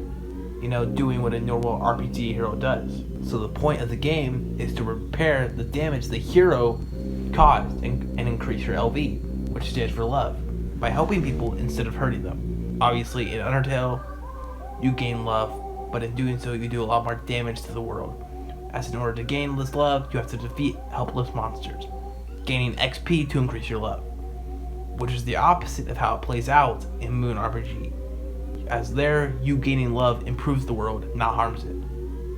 Also pointing back to what I said earlier in the video, of course, in Moon RPG, love is tied to affection. Another reason why I believe the level of violence type of love and the affection type of love go hand in hand, especially in Deltarune. Now on to something I know like the back of my hand. Mother 3. One of my favorite games of all time, and easily my favorite entry in the series. For this section, I'll be focusing more on Deltarune than Undertale. Not only have I spent a lot of time focusing on Undertale, but I also genuinely believe Deltarune draws far more direct inspiration from Mother 3. Both Mother 3 and Deltarune revolve around a singular town, Tazmily and Hometown, places that evolve radically over time while anchoring the player in familiarity. In Mother 3, Tazmily starts as a primitive, peaceful utopia without money or crime, and then becomes a capitalist hub thanks to the Pigmask takeover, only to be almost completely abandoned entirely by the influx of modern life by the end of the game. Hometown may seem static at first glance, but across each chapter of Deltarune, it subtly shifts, both in what we can access and how its characters behave, creating a sense of quiet evolution. In Chapter 1, several areas are closed off. The police station is locked, you can't go upstairs in the library, and Santa's shop is closed. By Chapter 2, these spaces open up. The police station becomes enterable, the upstairs of the library is accessible, and you can go inside Santa's shop and experience secondhand embarrassment coming from Asgore. You can now visit Icy's Pizza, but Asgore's flower shop, which you could access in Chapter 1 to get the flowers from him for the interaction with Toriel, is suddenly off limits. Changes continue, especially with the fact that it begins raining. Icy and Santa's shops are now closed again, but the church, which was previously inaccessible in the first 2 chapters, as in the first chapter it was blocked off by Alvin, and in the second chapter it was blocked off by Terry, but the introduction to the church sets up the Chapter 4 Dark World perfectly, as that Dark World takes place inside the church, where we get a much clearer picture of the prophecy. NPC behavior evolves as well, such as Sans. In Chapter 4, he will move from his post outside a shop, appearing near the top of town, fixing up a grill. Alphys in Chapter 1 is seen just hanging out in the alleyway, but in Chapter 2, she has gotten in some type of accident, and if you talk to Undyne in the police station, she will give you some chocolate to give to Alphys. Not to mention, by the way, there is school in the first 2 chapters, but not in Chapter 4, as it's the weekend, explaining why Chapter 4 begins with a church service. Even tiny details shift, like how the noise from inside Santa's house gradually goes quiet over time, or how Onion Sun seemingly vanishes. Not even just Onion Sun, Undyne is of course taken by the night, leading to the police station once again being closed, with Napstablook completely helpless, not really equipped to be the sole police officer in town. We also finally gain access to Noelle's house, so that Chris and Susie can investigate to find some information about the codes to the shelter to rescue Undyne. And I guess, on top of that, dark worlds are constantly appearing, and resulting in us needing to seal them. Hometown isn't a frozen backdrop. It's a living space that quietly reflects the passage of time, the growing tension, and the strange transformations rippling through the world, all of which are sure to culminate with the coming festival. As Susie says at the end of Chapter 2, the town is supposed to literally become a festival. We can even see the Ice Wolf start putting stuff up in preparation for the festival near the town hall. Now let's look back at Mother 3. In the early chapters, the first 3 specifically, Tazmily feels almost like something out of a fairy tale. There is no money, no need for proper shops, and no real sense of hierarchy. You can walk into Thomas's bazaar and take anything you like. People help each other, not out of obligation, but because that's just how life works there. If you're hungry, you can walk into someone's home and they'll offer you food. I mean, all you have to do in the first 3 chapters to get a decent healing item is giving Caroline 3 nuts to make nut bread. You can sleep in the inn for free. Everyone in town knows each other. The jail does exist, but it's basically a joke. No one commits crime here. And there's even dialogue commenting on this, on how it's never used. But the first time the jail is ever used is when Flint, the father of the protagonists, lashes out at his peers after the loss of his wife. The roads are dirt, the buildings are wooden, and there's no electricity. It's a post-scarcity society, but without tech. Just a small, self-sustaining village built on goodwill. But then the Pigmask army arrives, with a lot of the groundwork being done in Chapter 3. This is when you first see the crack start to form. He starts handing out happy boxes, these sort of CRT TV-like devices that broadcast vague, flashing content, under the promise that it will make people happier. And even though the villagers don't really understand what they are, some people start buying into it. Later on, around the same time, he introduces the idea of currency in a matter of days, convincing the town to switch to a market economy. And I imagine it didn't take long after that for shops to appear where there used to be none. The inn becomes more like a hotel. Even necessities like food or medicine now cost money. Before long, villagers who used to trade and share with each other are suddenly running businesses, focused on profit instead of community. The groundwork for the plan begins with this character Facade introducing the concept of greed into Tasmilli, something completely alien to the villagers. He hands Butch a bag of money, claiming that an era of money is about to begin. Now, to the residents, money is nonsensical. They've never needed it, they've always shared. They don't even know what it is. But now this idea is planted. Everything changes. Within a short time, he comes back and steals it, triggering distrust and confusion, and the first real hint of crime in their peaceful society. Facade then goes ahead and spins this, saying that this village has started to become cursed, and that they can't allow it to descend any further into madness, and uses that to continue pushing the idea that they need happiness. Otherwise, the villagers will be in grave danger. Then there's the 3-year time skip.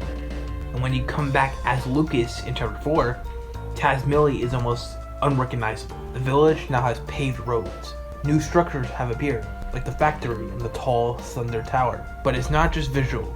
The vibe of the town has completely changed. The villagers who once greeted you warmly and offered to help now talk more about money, work, and material goods. Later on in the game, as Flint is looking for his son that has gone missing, even after all these years, people literally just tell him to move on. And the town gets a lot more colder, essentially. A few characters still cling to the old days, like Flint, who refuses to accept a happy box and ends up living in a burned out shack, struck repeatedly by lightning as punishment. But most of the town has bought into the pig mask lifestyle. They're dressing differently, talking differently, and many have become suspicious or dismissive of anyone not participating in the new system.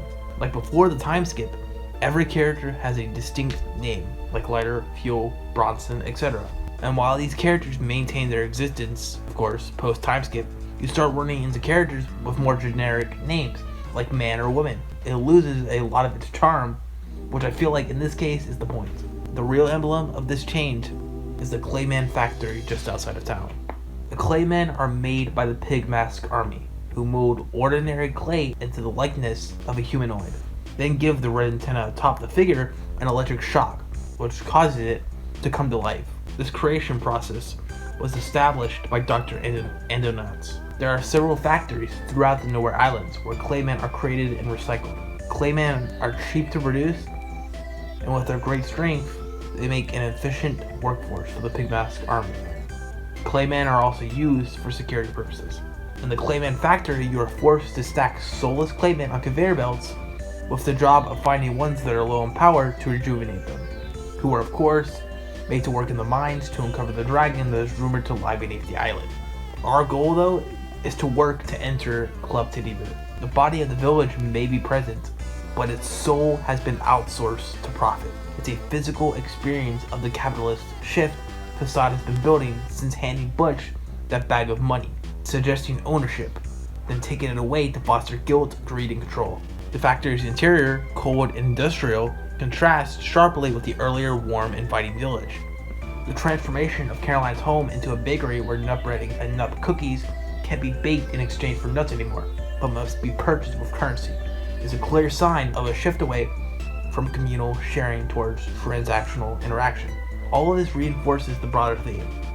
A once humanist community turned into a transactional dystopia in only a few years. You work in the factory line. You feel the hum of machinery replacing human connection. You walk the remodeled roads. That shift from barter-based village to industrial zone is exactly what Chapter 4 specifically meant to drive home. Overall, Deltarune and Mother 3's towns change over the course of the story, albeit in different ways. From the moment he introduced happy boxes and money, villagers became dependent on consumerism. The joy that was sold to them turned them toward convenience and away from self-sufficiency. By the end of Chapter 7, The town is almost completely abandoned as people left for the big city. It's the final stage of a long seduction, a forced rewrite of the community's soul, embedded by greed, propaganda, and consumerist lust. The village doesn't collapse, it abandons itself. On to the next similarity. Alright, so essentially, let's start with chapter 1. Mother 3 opens up with two major tragedies affecting the family at its core. First, Hinawa, the wife of Flint and the mother to Claus and Lucas, is killed by a Drago. This is no ordinary Drago, but a mechanical one created by the Pigmask army, which lunges at Hinawa and impales her with a fang, killing her instantly. Claus, enraged and grief-stricken, ventures into the mountains to hunt the Drago in revenge. Flint chases after him immediately, worried his son might be killed. Though Flint ultimately defeats the Mecha Drago using the very thing that killed Hiwana, Claus vanishes.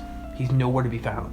Before chapter 1 ends, the only glimpse we get of Claus shows him face down and unresponsive on a cliff, strongly implied to have fallen into a ravine or have been killed by the Drago. For the next 3 years, Flint continues searching for his missing son, never giving up hope. Trying to find him, if you will. Remember this, it will be important later.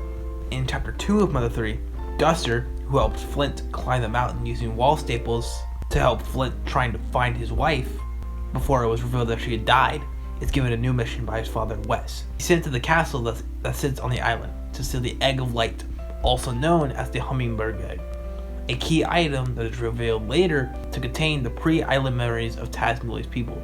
Wes senses a crisis coming and wants the egg protected before it falls into the wrong hands. When Duster reaches the castle, he grabs what he thinks is the right object, but it was just a vase.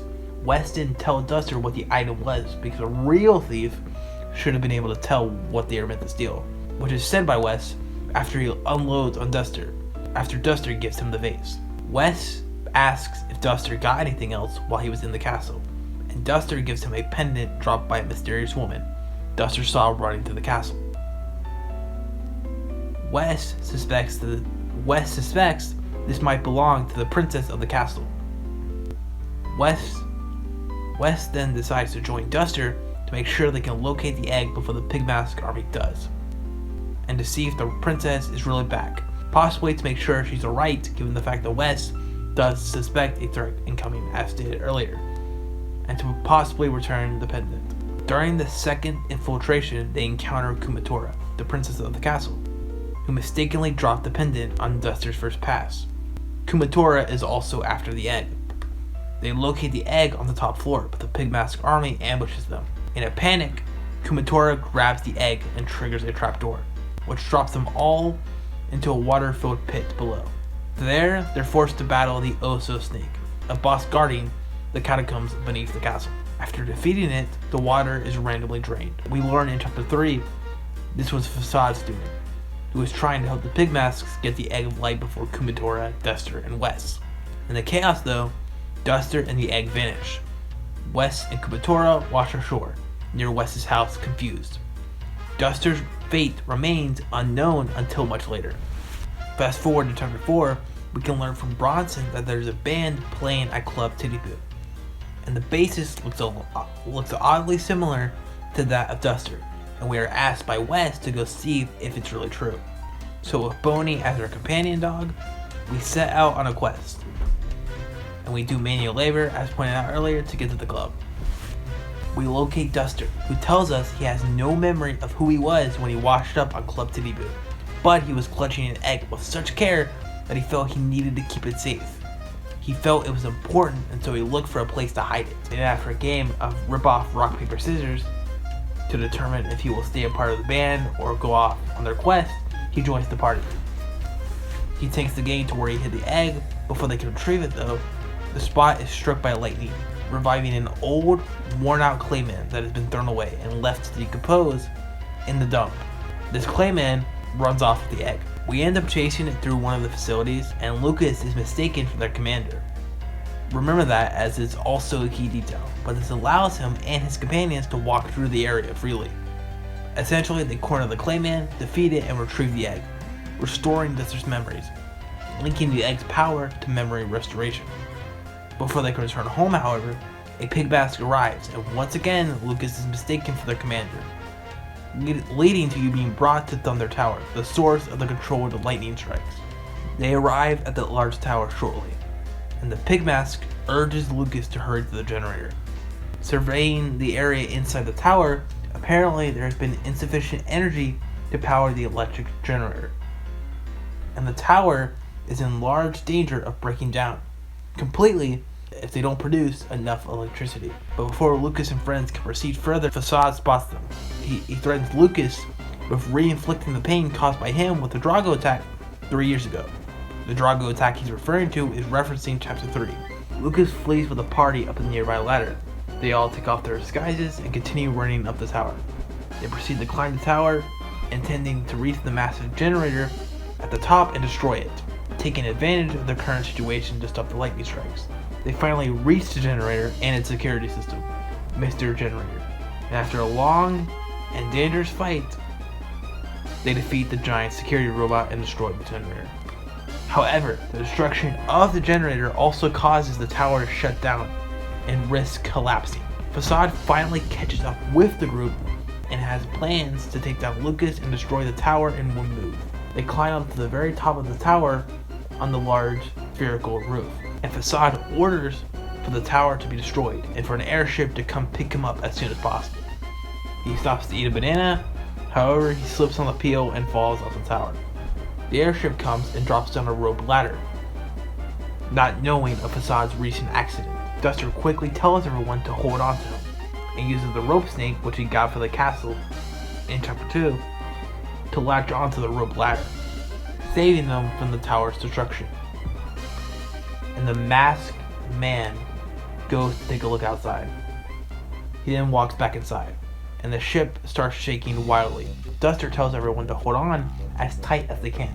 However, they all then fall and are separated once again. Going forward, the masked man becomes the central antagonist to the story, as the leader of the pig masks plans to use this person to pull the 7 needles and unleash the Dark Dragon. The Dark Dragon is a creature that was put to sleep by the ancestors of the current Gypsies, who are magical beings with the sole purpose of protecting the needles. They also have extensive knowledge on PSI. An ancient time ago, the dragon once lived in harmony with humans, but as time passed and as mankind grew advanced, the bond grew distant. As a result, the dragon was put to sleep using the 7 needles that are guarded by the current Gypsies, because its power was too great for humans to control. The dragon itself is said to be the vessel of the power of the very earth itself, and while its own powers are not described at length, its tremendous flow of energy allowed the continued existence and protection of the Nowhere Islands after the destruction of the world. So as long as the dragon is asleep, Nowhere Islands are free from disaster. A Mad Gypsy prophecy, however, says that someday someone who can wake the dragon will appear when its power is needed. However, there's no precedent in who may wake the dragon, as long as they have the power to pull the needle. The dragon will obey their intentions, good or evil. To illustrate this, the fate of all evil can be washed away, and life as we know it will shine brightly, or everything could be completely destroyed simply to satisfy wicked ambition. Only people who can use PK love are able to pull the needles. This of course being Lucas and the Masked Man. The leader of the Pig Masks, later revealed to be Porky, planned to use the Masked Man to pull all 7 needles. After learning about the 7 needles and the Dark Dragon, Porky decided to pull the needles and use the dragon's power for himself. However, the only people capable of pulling the needle are the select few who are capable of learning PK love, as we just mentioned. Meaning that neither Porky nor the Mad Gypsies could pull the needles. This ultimately clarifies that the Masked Man is being used as Porky's proxy to pull the needles, and Lucas is the only one who can stop it. The Masked Man is revealed to be none other than Lucas's brother Claus, who was also taught PK love before he originally went to face that Drago. Claus was brought back from the brink of death by Porky, as nothing more than a mere puppet, simply there to obey his master's orders. As Porky himself put it, he claims there's not a fragment of life left inside. It's his double, nothing more than his slave. Now Claus shares some similarities to Des. Des is of course the older sister to Noelle, who went missing prior to the events of Deltarune. Claus is the twin brother to Lucas, who went missing pretty much right at the beginning of the game. Claus is eventually revealed to have been resurrected by the game's main antagonist, turned into a tragic secondary antagonist when the protagonists are ultimately faced to race against in the hunt for the needles. I believe Des shares the same exact fate, dying at some point only to be resurrected by the game's main antagonist. In this case, it would be Gaster. I go a lot more in depth in a video that I posted a while ago where I argue why Des is the knight. Holding begins as a bat before it's transformed into a sword. Now Des has multiple connections to bats. If you speak to Noelle in chapter 1 at the gate that leads to her house, and tell her that Susie is eating the chalk, Noelle will state that, so Des smacked you with the wiffle ball bat until you stopped lying? The wiffle ball bats looked eerily similar to what the knight is holding. In addition to this, you can interact with Noelle's computer and learn that one of her wallpapers is Des holding a cracked baseball bat. And if you peek into the room of Des, you can actually find one of her old wiffle ball bats in a pile. The baseball / wiffle ball connections don't stop here though. The little ball form the knight can transform into resembles a baseball. Baseballs actually happen to appear in the chapter 1 and 2 Dark Worlds. In chapter 1 you can find baseballs in Card Castle, in the room with the party. And in chapter 2, the moon itself is that of a baseball. Speaking of the moon baseball, Noelle says this during that sequence: "I wish Des could see this." Early in the chapter, she also mentioned Des during that walk with Chris while they pressed the buttons that spell out December. And Des, she'd always told me she'd take me somewhere like this, somewhere with shiny lights, which screams like very obvious foreshadowing when you take into account where each Dark World the knight made was. In chapter 1, it was the school. In chapter 2, it was the library. In chapter 4, it was the church. All places Noelle realistically would be. And if we take a look at the lyrics to Raise Your Bat, there's even more evidence. Before the song starts, Tenna mentions Des. "Oh, Chris, remember December? Oh, that little musical prodigy? Remember when she grabbed the remote and swapped it from cartoons to that wild music video channel Torio forbid you to see? Des rocking her guitar and singing along with those nasty, nasty songs. Didn't you all think she was just so cool?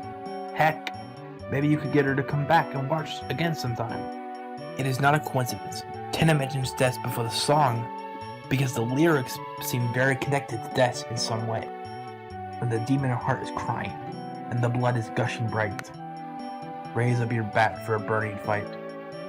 The line "and the blood is gushing bright" relates to Des because we know she was into violent comic books and was a fan of knives. Des did seem to be a violent individual. Based on her interactions we know that she had with Chris. And of course, raise up your bat for a burning fight feels like just foreshadowing for what happens at the end of chapter 3, considering that's exactly what happens. The lost girl motif plays during this section, and the violent lyrics that are in this song just feels like it screams the death that we've heard about.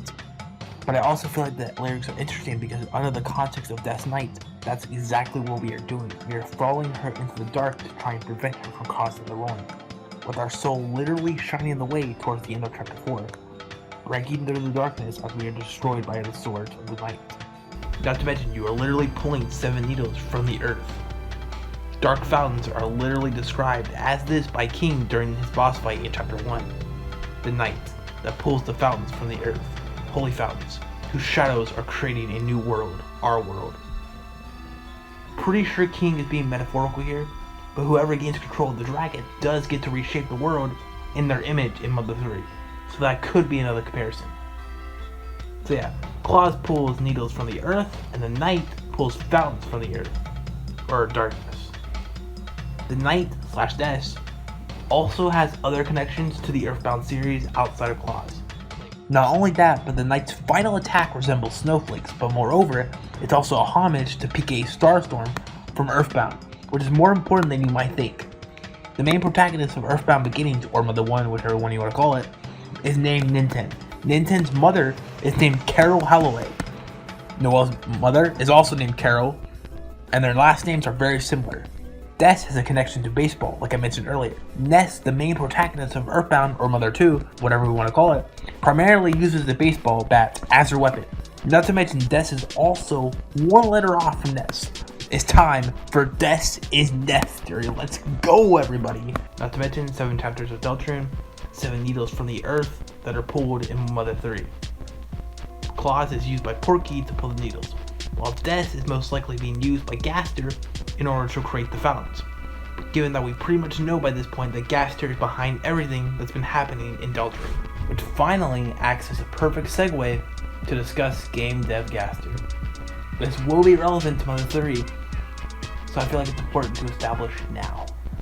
Now, there's a few comments on a video I posted not too long ago where I was arguing that the player is the angel. Go check it out if you're interested. But I said something to the effect of Gaster creating Deltarune. Some people in the comment section took that statement very literally, which was, of course, not my intention. I don't believe Gaster created an entire world just to run his experiment. I believe the light world existed long before Deltarune began, and he's just simply using it to run his little game. What I actually believe is he's just behind things like the prophecy, dark worlds, and the story as a whole, that sort of thing. I believe Toby wrote Gaster to parallel himself, which becomes very evident before the game had even released, as everything Gaster says and does mirrors the real-life release of Deltarune. Deltarune's website existed long before the game had been officially announced, being around since 2015, and during that period the only thing that was actually on the website was a picture that you needed to brighten in order to see what was on it, and it contained text. When you download the image, you can see it's called him.png. Of course, the song that plays during the God of Creation segment is of course called Another Hymn, but let's move on. The text on the website was written in wingdings, which suggests they are spoken by Gaster, and quote both the prophecy and entry 17. I had to rely on the Wayback Machine for this, but the earliest archive I could find is from December 2015, with the text that reads, "This next experiment seems very, very interesting." Now let's look at entry 17, which you can only access by editing the save file to change what room you're in, which would be ID 264. Entry number 17. Darker, darker yet darker. The darkness keeps growing, the shadows cutting deeper. Photon readings negative. This next experiment seems very, very interesting. What do you two think? An important thing to note here is the background noise that plays here is the same noise that plays when you try to use Chris's phone in the dark world, and it's the same noise that plays when you speed up the bunker ambience to 666%, indicating the bunker could be the place Gaster has set up his base of operations in Deltarune.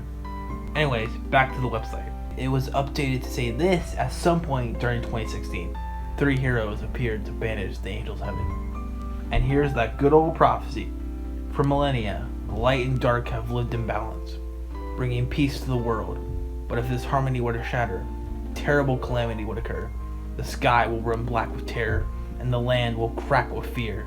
Then, her heart pounding, the earth will draw her final breath. Only then, shining with hope, 3 heroes appear at World's Edge. This text from Gaster comes from Deltarune's website the day Chapter 1 originally released. Welcome. Please read these final warnings, then take it in your hands. There may be moving or flashing imagery. You may have to override security protocols to use this program. For public safety, you are advised to refrain from discussion of the program for 24 hours. You accept everything that will happen from now on. This text from Toby comes from Deltarune's website the day after Chapter 1 originally released. Please read the information below before downloading the program. There may be moving or flashing imagery. Windows users may have to get past Smart Screen to use the program. This is intended for people who have completed Undertale. Notably, not typed with full capitalization, which is something that has remained a consistent part of Gaster's character through all the dialogue we have from him.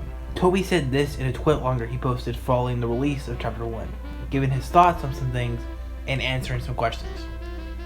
Essentially, it's not possible to make this game as one person, and Temmie.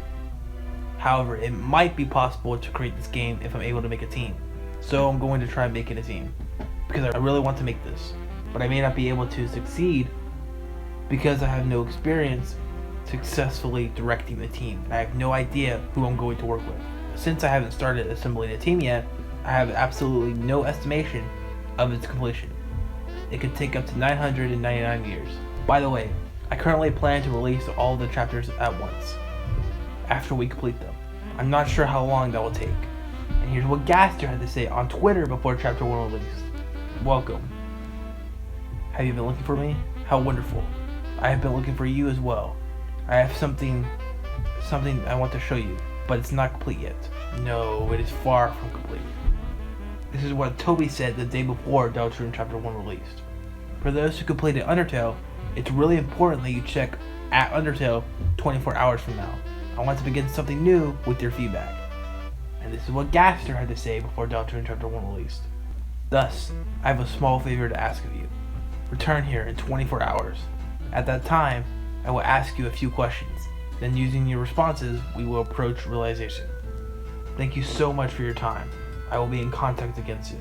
This is what Toby had to say in a status update he posted in 2021 for the release of Deltarune chapter 2. Hi everyone. The world has been really tough for everybody recently, so I decided to release Deltarune chapter 2 for free. I guess like a pet cat that drops bugs at your doorstep, I can, with some pride, show you the weird things I've been doing. I'm not sure if it will help, but I hope so. And this is what Gaster had to say during that period. How long has it been? Once again, I thank you during these difficult times. You have done well to persevere. Deltarune grows brightly from your hope. Now, shall we? Shall we go again? Additionally to all of the things we discussed, Gaster also controls the chapter 1 file select screen. If you select the copy option, he'll say, choose one to copy, in all caps notably. Once you've actually made your choice, he'll say, choose the target for reflection. If you choose to copy over the file you originally selected to copy, he'll say this, it is immune to its own image. If you try to copy an empty save file, he'll say, it is barren and cannot be copied. If you successfully copy your file, he'll say, the division is complete. And then if you repeat that same process with the same exact save files, copying the save file you just copied into the same file slot, he'll have this dialogue. What interesting behavior. Note the fact that when you go to copy and override another save, he will make sure this is what you want by saying it will be subsumed. When Rouse describes the roaring in chapter 2, he specifically says that the light will be subsumed by shadow. And during the explanation of what dark worlds are in chapter 3, he says this, and when the light runs out, you see nothing. Of course, your mind can't make anything of nothing, but what if it became even darker? Darker than dark. What if we could take away the light that wasn't there until we reached another side? If that were to happen, you could start to see things again. Very similar to Darker Yet Darker. This is not the only time I will bring this up. Anyways, once you've completed chapter 1 at least once, you gain access to the true file select screen. I've seen some people suggest that he also runs the second file select screen, but I highly doubt that. For starters, the tone doesn't fit Gaster's at all, and the text isn't even capitalized. Like literally all the text that we know for sure is Gaster. It's why I sort of believe in a second person being in the intro, because there's not really an instance where we know it's Gaster and he breaks his convention. And the person in the second intro also doesn't talk like Gaster at all. I don't have much evidence for it right now, but I really want to look into the idea of Friend being the second person in that second intro and the one that controls the second menu. Mostly because the files for the background of the second menu are named Image Menu, which is the same convention used for the face that appears in Queen's basement, being Image Friend, which of course later appears during the ERAM boss battle. I don't want to go too deeply here because I feel like it detracts from the Gaster discussion. I will make that Friend video eventually though. Anyways, it appears that Gaster does also control the name of the game windows, which of course includes the game over screen where he helps you. The name of the windows depend on what screen you're actually on. Contact is the name of the window for the chapter 1 intro. Notice how before chapter 1 released, Gaster said he'd be in contact soon, and then the game dropped. The beginning is the name of the window of chapter 1 before entering the dark world. The dark is the name of the window in the chapter 1 dark world. The death appears when you get a game over. It appears you have reached an end when you try again. The return is the name of the window that appears in the light world after beating King. Deltarune is the name of the window for the second file select screen. But you might be questioning, Deltarune is the name of the window for the second file select screen that I said wasn't run by Gaster, and Deltarune is capitalized. What's up with that? To that I say, Gaster isn't the only one that capitalizes Deltarune. This is not exclusive to him. That's just how Toby refers to it, and it's how Rouse refers to it when he recites the legend. Anytime Deltarune is written down, it's capitalized. So that just seems to be the way Toby wants it to be recognized as a proper title, treated with the same consistency and significance as a name. So I don't think that destroys the original theory I had. So I think the ones that are capitalized are handled by Gaster. Fittingly, they all relate to darkness in some way, while the light roll ones are handled by someone else. My theory is still friend. Again, I want to make a separate video on that, explaining my reasonings, because I don't think this video is the right time to do that. I want to stay strictly focused on Gaster. Funny I actually say that though, because now I want to talk about the man behind the tree. It's still technically Gaster, as I do believe the man is a part of Gaster in some way. They talk in all caps, have similar manners of speaking, and they both reference Deltarune in some way. This is what Gaster says at the end of chapter 4. Well done. The halfway mark has been attained, but it is still waiting. How much longer, my Deltarune? And this is what the man says in chapter 3. You may forget me, I may forget myself, but I will remember your kindness. Now this island will disappear soon. You must depart, if you will. We shall meet again at that place. Whether 11 hours or 11 years, Deltarune will be waiting. So take your time, wash your face, and get dressed. Now Gaster, as I highlighted earlier, expresses Deltarune as something he wants to show us, and expresses his excitement about it. As in the Japanese version of his tweets, instead of saying it is quite exciting, he says, my hands tremble with excitement. But the reason I even bring up the man behind the tree is because, well, he literally asks if we're enjoying Deltarune as a game. In the Valentine's letter, saying this. Well, Happy New Year, or is it Old Year? Well, in any case, how is Deltarune? Spamton and Jevil were driven insane by them uncovering the truth regarding the reality. Sham says this regarding Jevil's mentality. He was a funny little man. Once the court jester, I the court magician. A friend? Could I consider him a friend? Perhaps, perhaps not. But he was the only one who matched me in the games we used to play. One day, he met a strange someone, and since then, he began to change. He started saying bizarre things that didn't completely make sense, but didn't completely not make sense either. Soon, he began to see the world as a game, and everyone as his participants. As the court mage, and his only companion, I was forced to lock him away, or rather lock us away in his own words. Since that time, the strange words he said have been stuck inside my cotton. My view of the world has become darker, yet darker, quoting directly Gaster with that last line. Jevil, because of his realization, believes he's the only one that's truly free and can do whatever he wants without consequence. Jevil also says this right before you fight him, directly calling out the actual mechanics of the game. It's just a simple numbers game. When your HP drops to 0, you lose. So it's safe to say he knows he's not just a darkener, he knows he's like in an actual video game. And of course, when Spamton learns of his reality, he simply wants to escape. He literally says this to Chris when you first meet him. It's like you're all alone on a late night. All your friends abandoned you for the slime? You are? Sales gone down the drain? You living in a goddamn garbage can? Well, how I got a special deal for lonely hearts like you. If you've lost control of your life, you just gotta grab it by the silly strings. Why be the little sponge who hates its $4.99 life when you can be a big shot, big shot, big shot? He's definitely talking about himself a bit here. Spamton doesn't want to believe that his fate is decided. He doesn't want to be a slave to this so-called game that him and Jevil are trapped in, which explains why he tries to steal Chris's soul in the hopes of that allowing him to ascend to the heavens. Now, the prophecy is essentially code, which is why it appears to be unchangeable by the characters. Gaster is also, of course, the person who controls the achievements. Gaster said this right before chapters 3 and 4 of Deltarune released. I can feel it quickening. We are lucky to need each other this way. Our beautiful connection. This one's pretty self-explanatory, but in case I'm wrong, without us, the player, Gaster has no one to partake in the experiment / game he's running. He makes the game, we play it. We talked about the bunker earlier, and its relation to Gaster. The knight runs there after they kidnap Undyne. Clearly, Gaster is someone that the knight is working for, And considering the fact that Gaster created the prophecy, basing that off the website for Deltarune before the game released, it's likely he also created the villain or the antagonist to bring the prophecy forth. In this case, being the knight. It's likely that he's responsible for what happened to the knight/deaths. Gaster is playing both sides to the story. He created the antagonist, so I wouldn't put it past him to create the hero as well.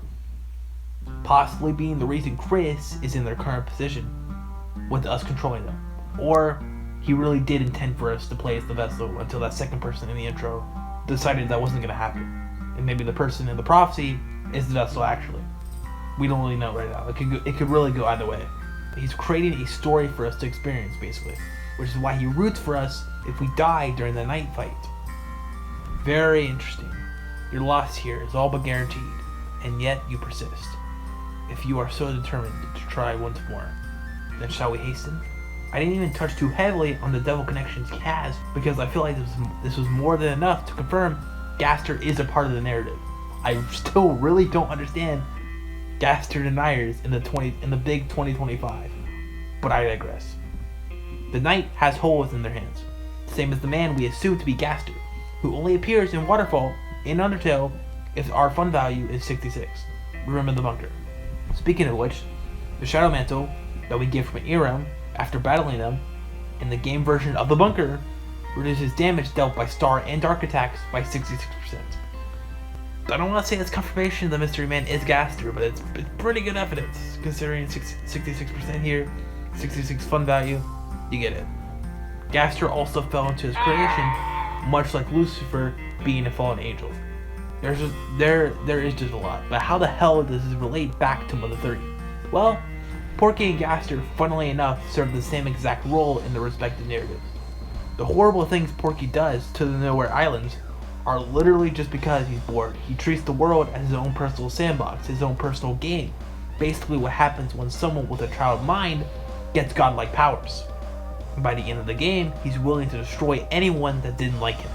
While Gaster, on the other hand, is more of a positive figure, despite him doing some really messed up things. This is just part of an experiment for him, so he's treating the world of Deltarune as his own personal sandbox. But it's more coming from the perspective of a former scientist rather than a man-child. Porky and Flowey are actually a lot similar, doing the things they did just because they can. I mean, who's going to stop them, right? Doing things because they have to see what happens. Why not, right? Doing things they thought might be cool regardless of the consequences, regardless of who gets hurt in the process, regardless of the lives they destroy. With Flowey, at the very least, he can reset.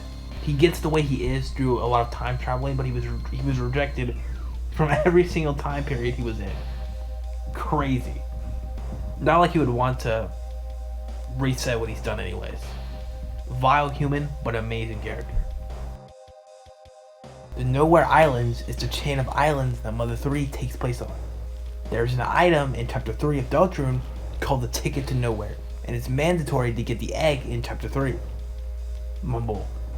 You're very interested in going nowhere, aren't you? Mumble mumble. A ticket to nowhere. Good. It's not a good idea to go nowhere with somebody else. Now the speech that the man gives in Deltarune Chapter 3 actually parallels the speech given by a character from Mother 3 in Chapter 8 of that story, known as Leader. I will elaborate more on Leader in a second, but for now, here's what the man has to say. Once upon a time, the whole world looked like this. Well, the world changed. Society was developed. The earth was covered in water. Dinosaurs appeared. An ice age. Actually, there are still dinosaurs. Is it mixed up? In any case, this island is the only place left I can talk. And here's what Leader has to say. Long ago, there existed a world different from what the people on these islands think of. The world was incredibly big. More people lived on this world than there are grains of sand on these Nowhere Islands. I know it may be hard to imagine, but such a world existed. At some point, the world wound up destroyed. Naturally, it was humans who destroyed it. And though they're a part of this world, these Nowhere Islands are a special place. They were the only thing that would remain, even if the world was lost. The one and only place where people could survive.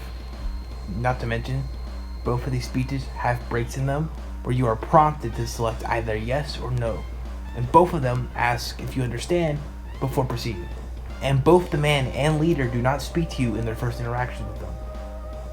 The leader was the bell ringer of Tasmillion, and stands much taller than average humans. He doesn't talk to anyone, he is not mute, rather he doesn't want to speak. The reason for his voluntary mute nature is revealed during chapter 8. He mysteriously vanishes during the time skip and is largely forgotten. Barely anyone mentions him, and the two people that do can't remember anything about him. There's a man in Tasmillion who remembers things such as his height and the fact that he hung around the crossroad, but he couldn't remember his name. There's a message on the message board in Tasmillion that also mentions leader. This is what it has to say. Who in the world is leader?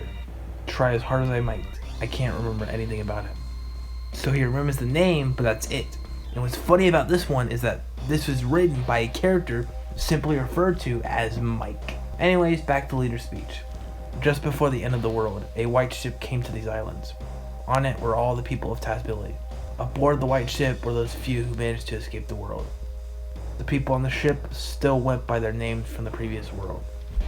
The white ship plan had been set in place before the world was destroyed. And so the white ship arrived on these islands. The reason these islands are so special is because of the dragon I mentioned earlier.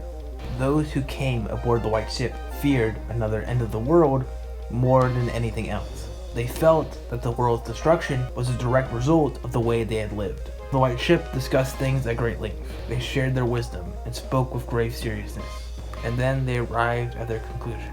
They decided to completely erase everyone's memories of the previous world and start their lives over with new rules and new roles.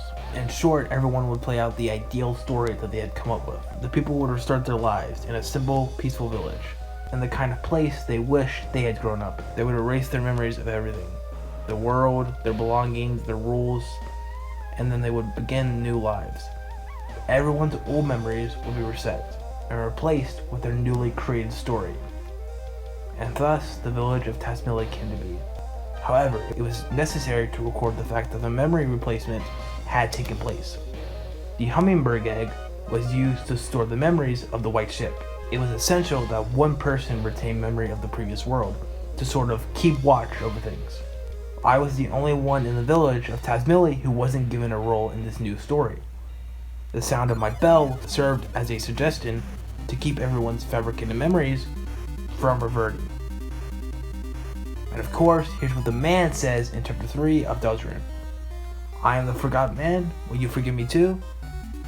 Well, it seems you are already forgetting. Please take this to remember me. Chris received the egg.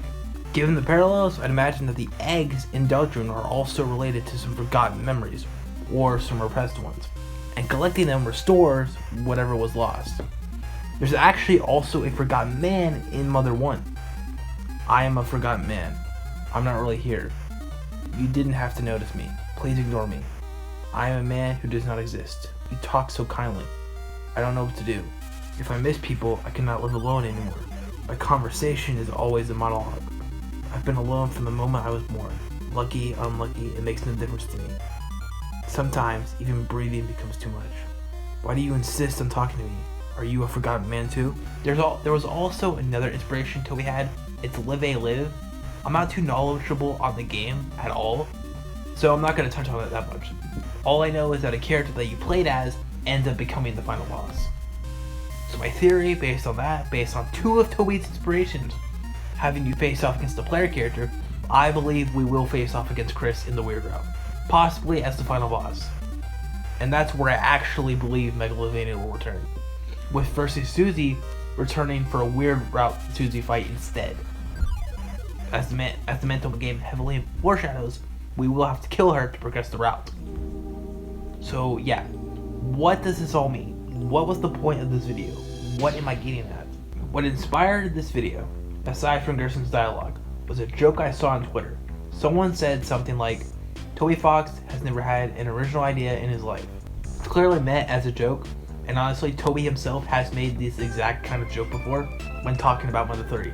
But it still stuck with me, because there's actually something worth unpacking. The truth is, no one is truly original. At the core of art, as funny as it sounds, is theft. It's about taking things you love, the stories that moved you, the characters that stayed with you, and building something new out of them, rearranging them, flipping them, filtering them through your own perspective. Art is a collage of everything that shaped you as a person, and that's not a weakness, it's the entire point. Stories are meant to be retold, reshaped, reimagined. I guess what I'm trying to say here is if you're a writer and you feel like you're hinging too close on your inspirations, don't be afraid of that. Embrace that. Like Toby very obviously did with Des and Gaster. Much like Lord of the Hammer being heavily based on the prophecy and pulling a lot from it, but still managing to create something new, fresh, and original to make it not a complete copy of the prophecy. Toby did the same thing. Replace the prophecy with Mother 3 and it doesn't really make a difference. It's a different take on something he loved, and that's honestly quite special.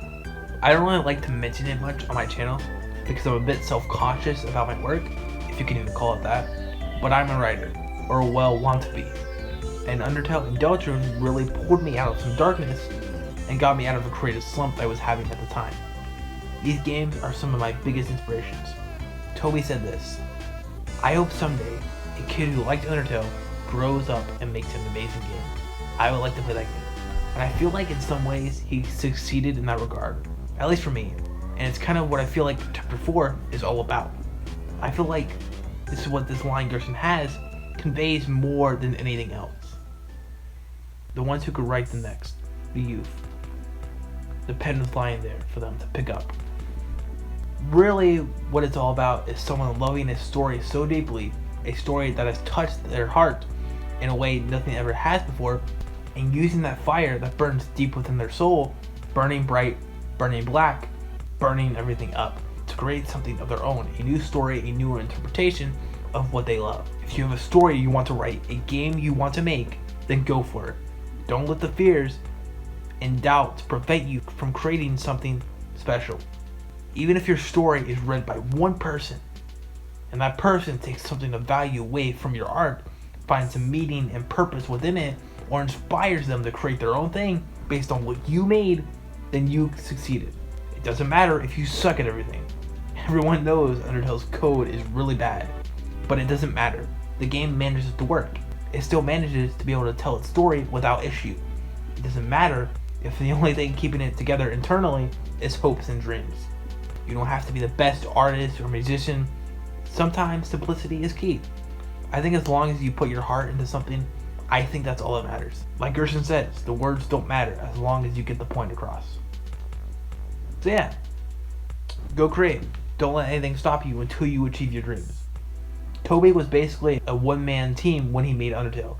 Of course, he did have a lot of help from Timmy, amongst others, but you get the point. He did a lot of the bulk of the work by himself. If Toby can make something as world-changing as Undertale with only a handful of people that assisted him, you can too. Don't let anyone stop you. Make what you want to make and don't care about what anyone else thinks or how many people will see it. Make it because you want to. Make it because you're passionate about the project, and don't lose sight of that fire. But the reason I tell stories is to inspire. I've always been drawn to writing darker things. Maybe you would even call it edgy. But I do it because in that darkness, the light has room to blaze even brighter. The shadows make the hope feel real, earned. And if someone sees that light and feels less alone, then it was worth it. So yeah, find a reason. Find a reason to create, to keep moving forward. And if you made it to the end of the video, let me know in the comments what that reason is. And don't ever lose sight of it. The journey might be hard, it might be rough, it might even be demoralizing at times. But every step forward, no matter how small, is proof that you're still fighting. Still hoping, still reaching for something better. And that means something. And there you have it, folks. We made it to the end of the line. Thank you so much for watching this video. It means the world to me. If you found it interesting in any way at all, or took something out of it, don't forget to leave a like and subscribe for more Hyperlink Blog. But with all that being said, that's all for me. I'm going now. And of course, can't forget to say, don't forget to take care of yourself.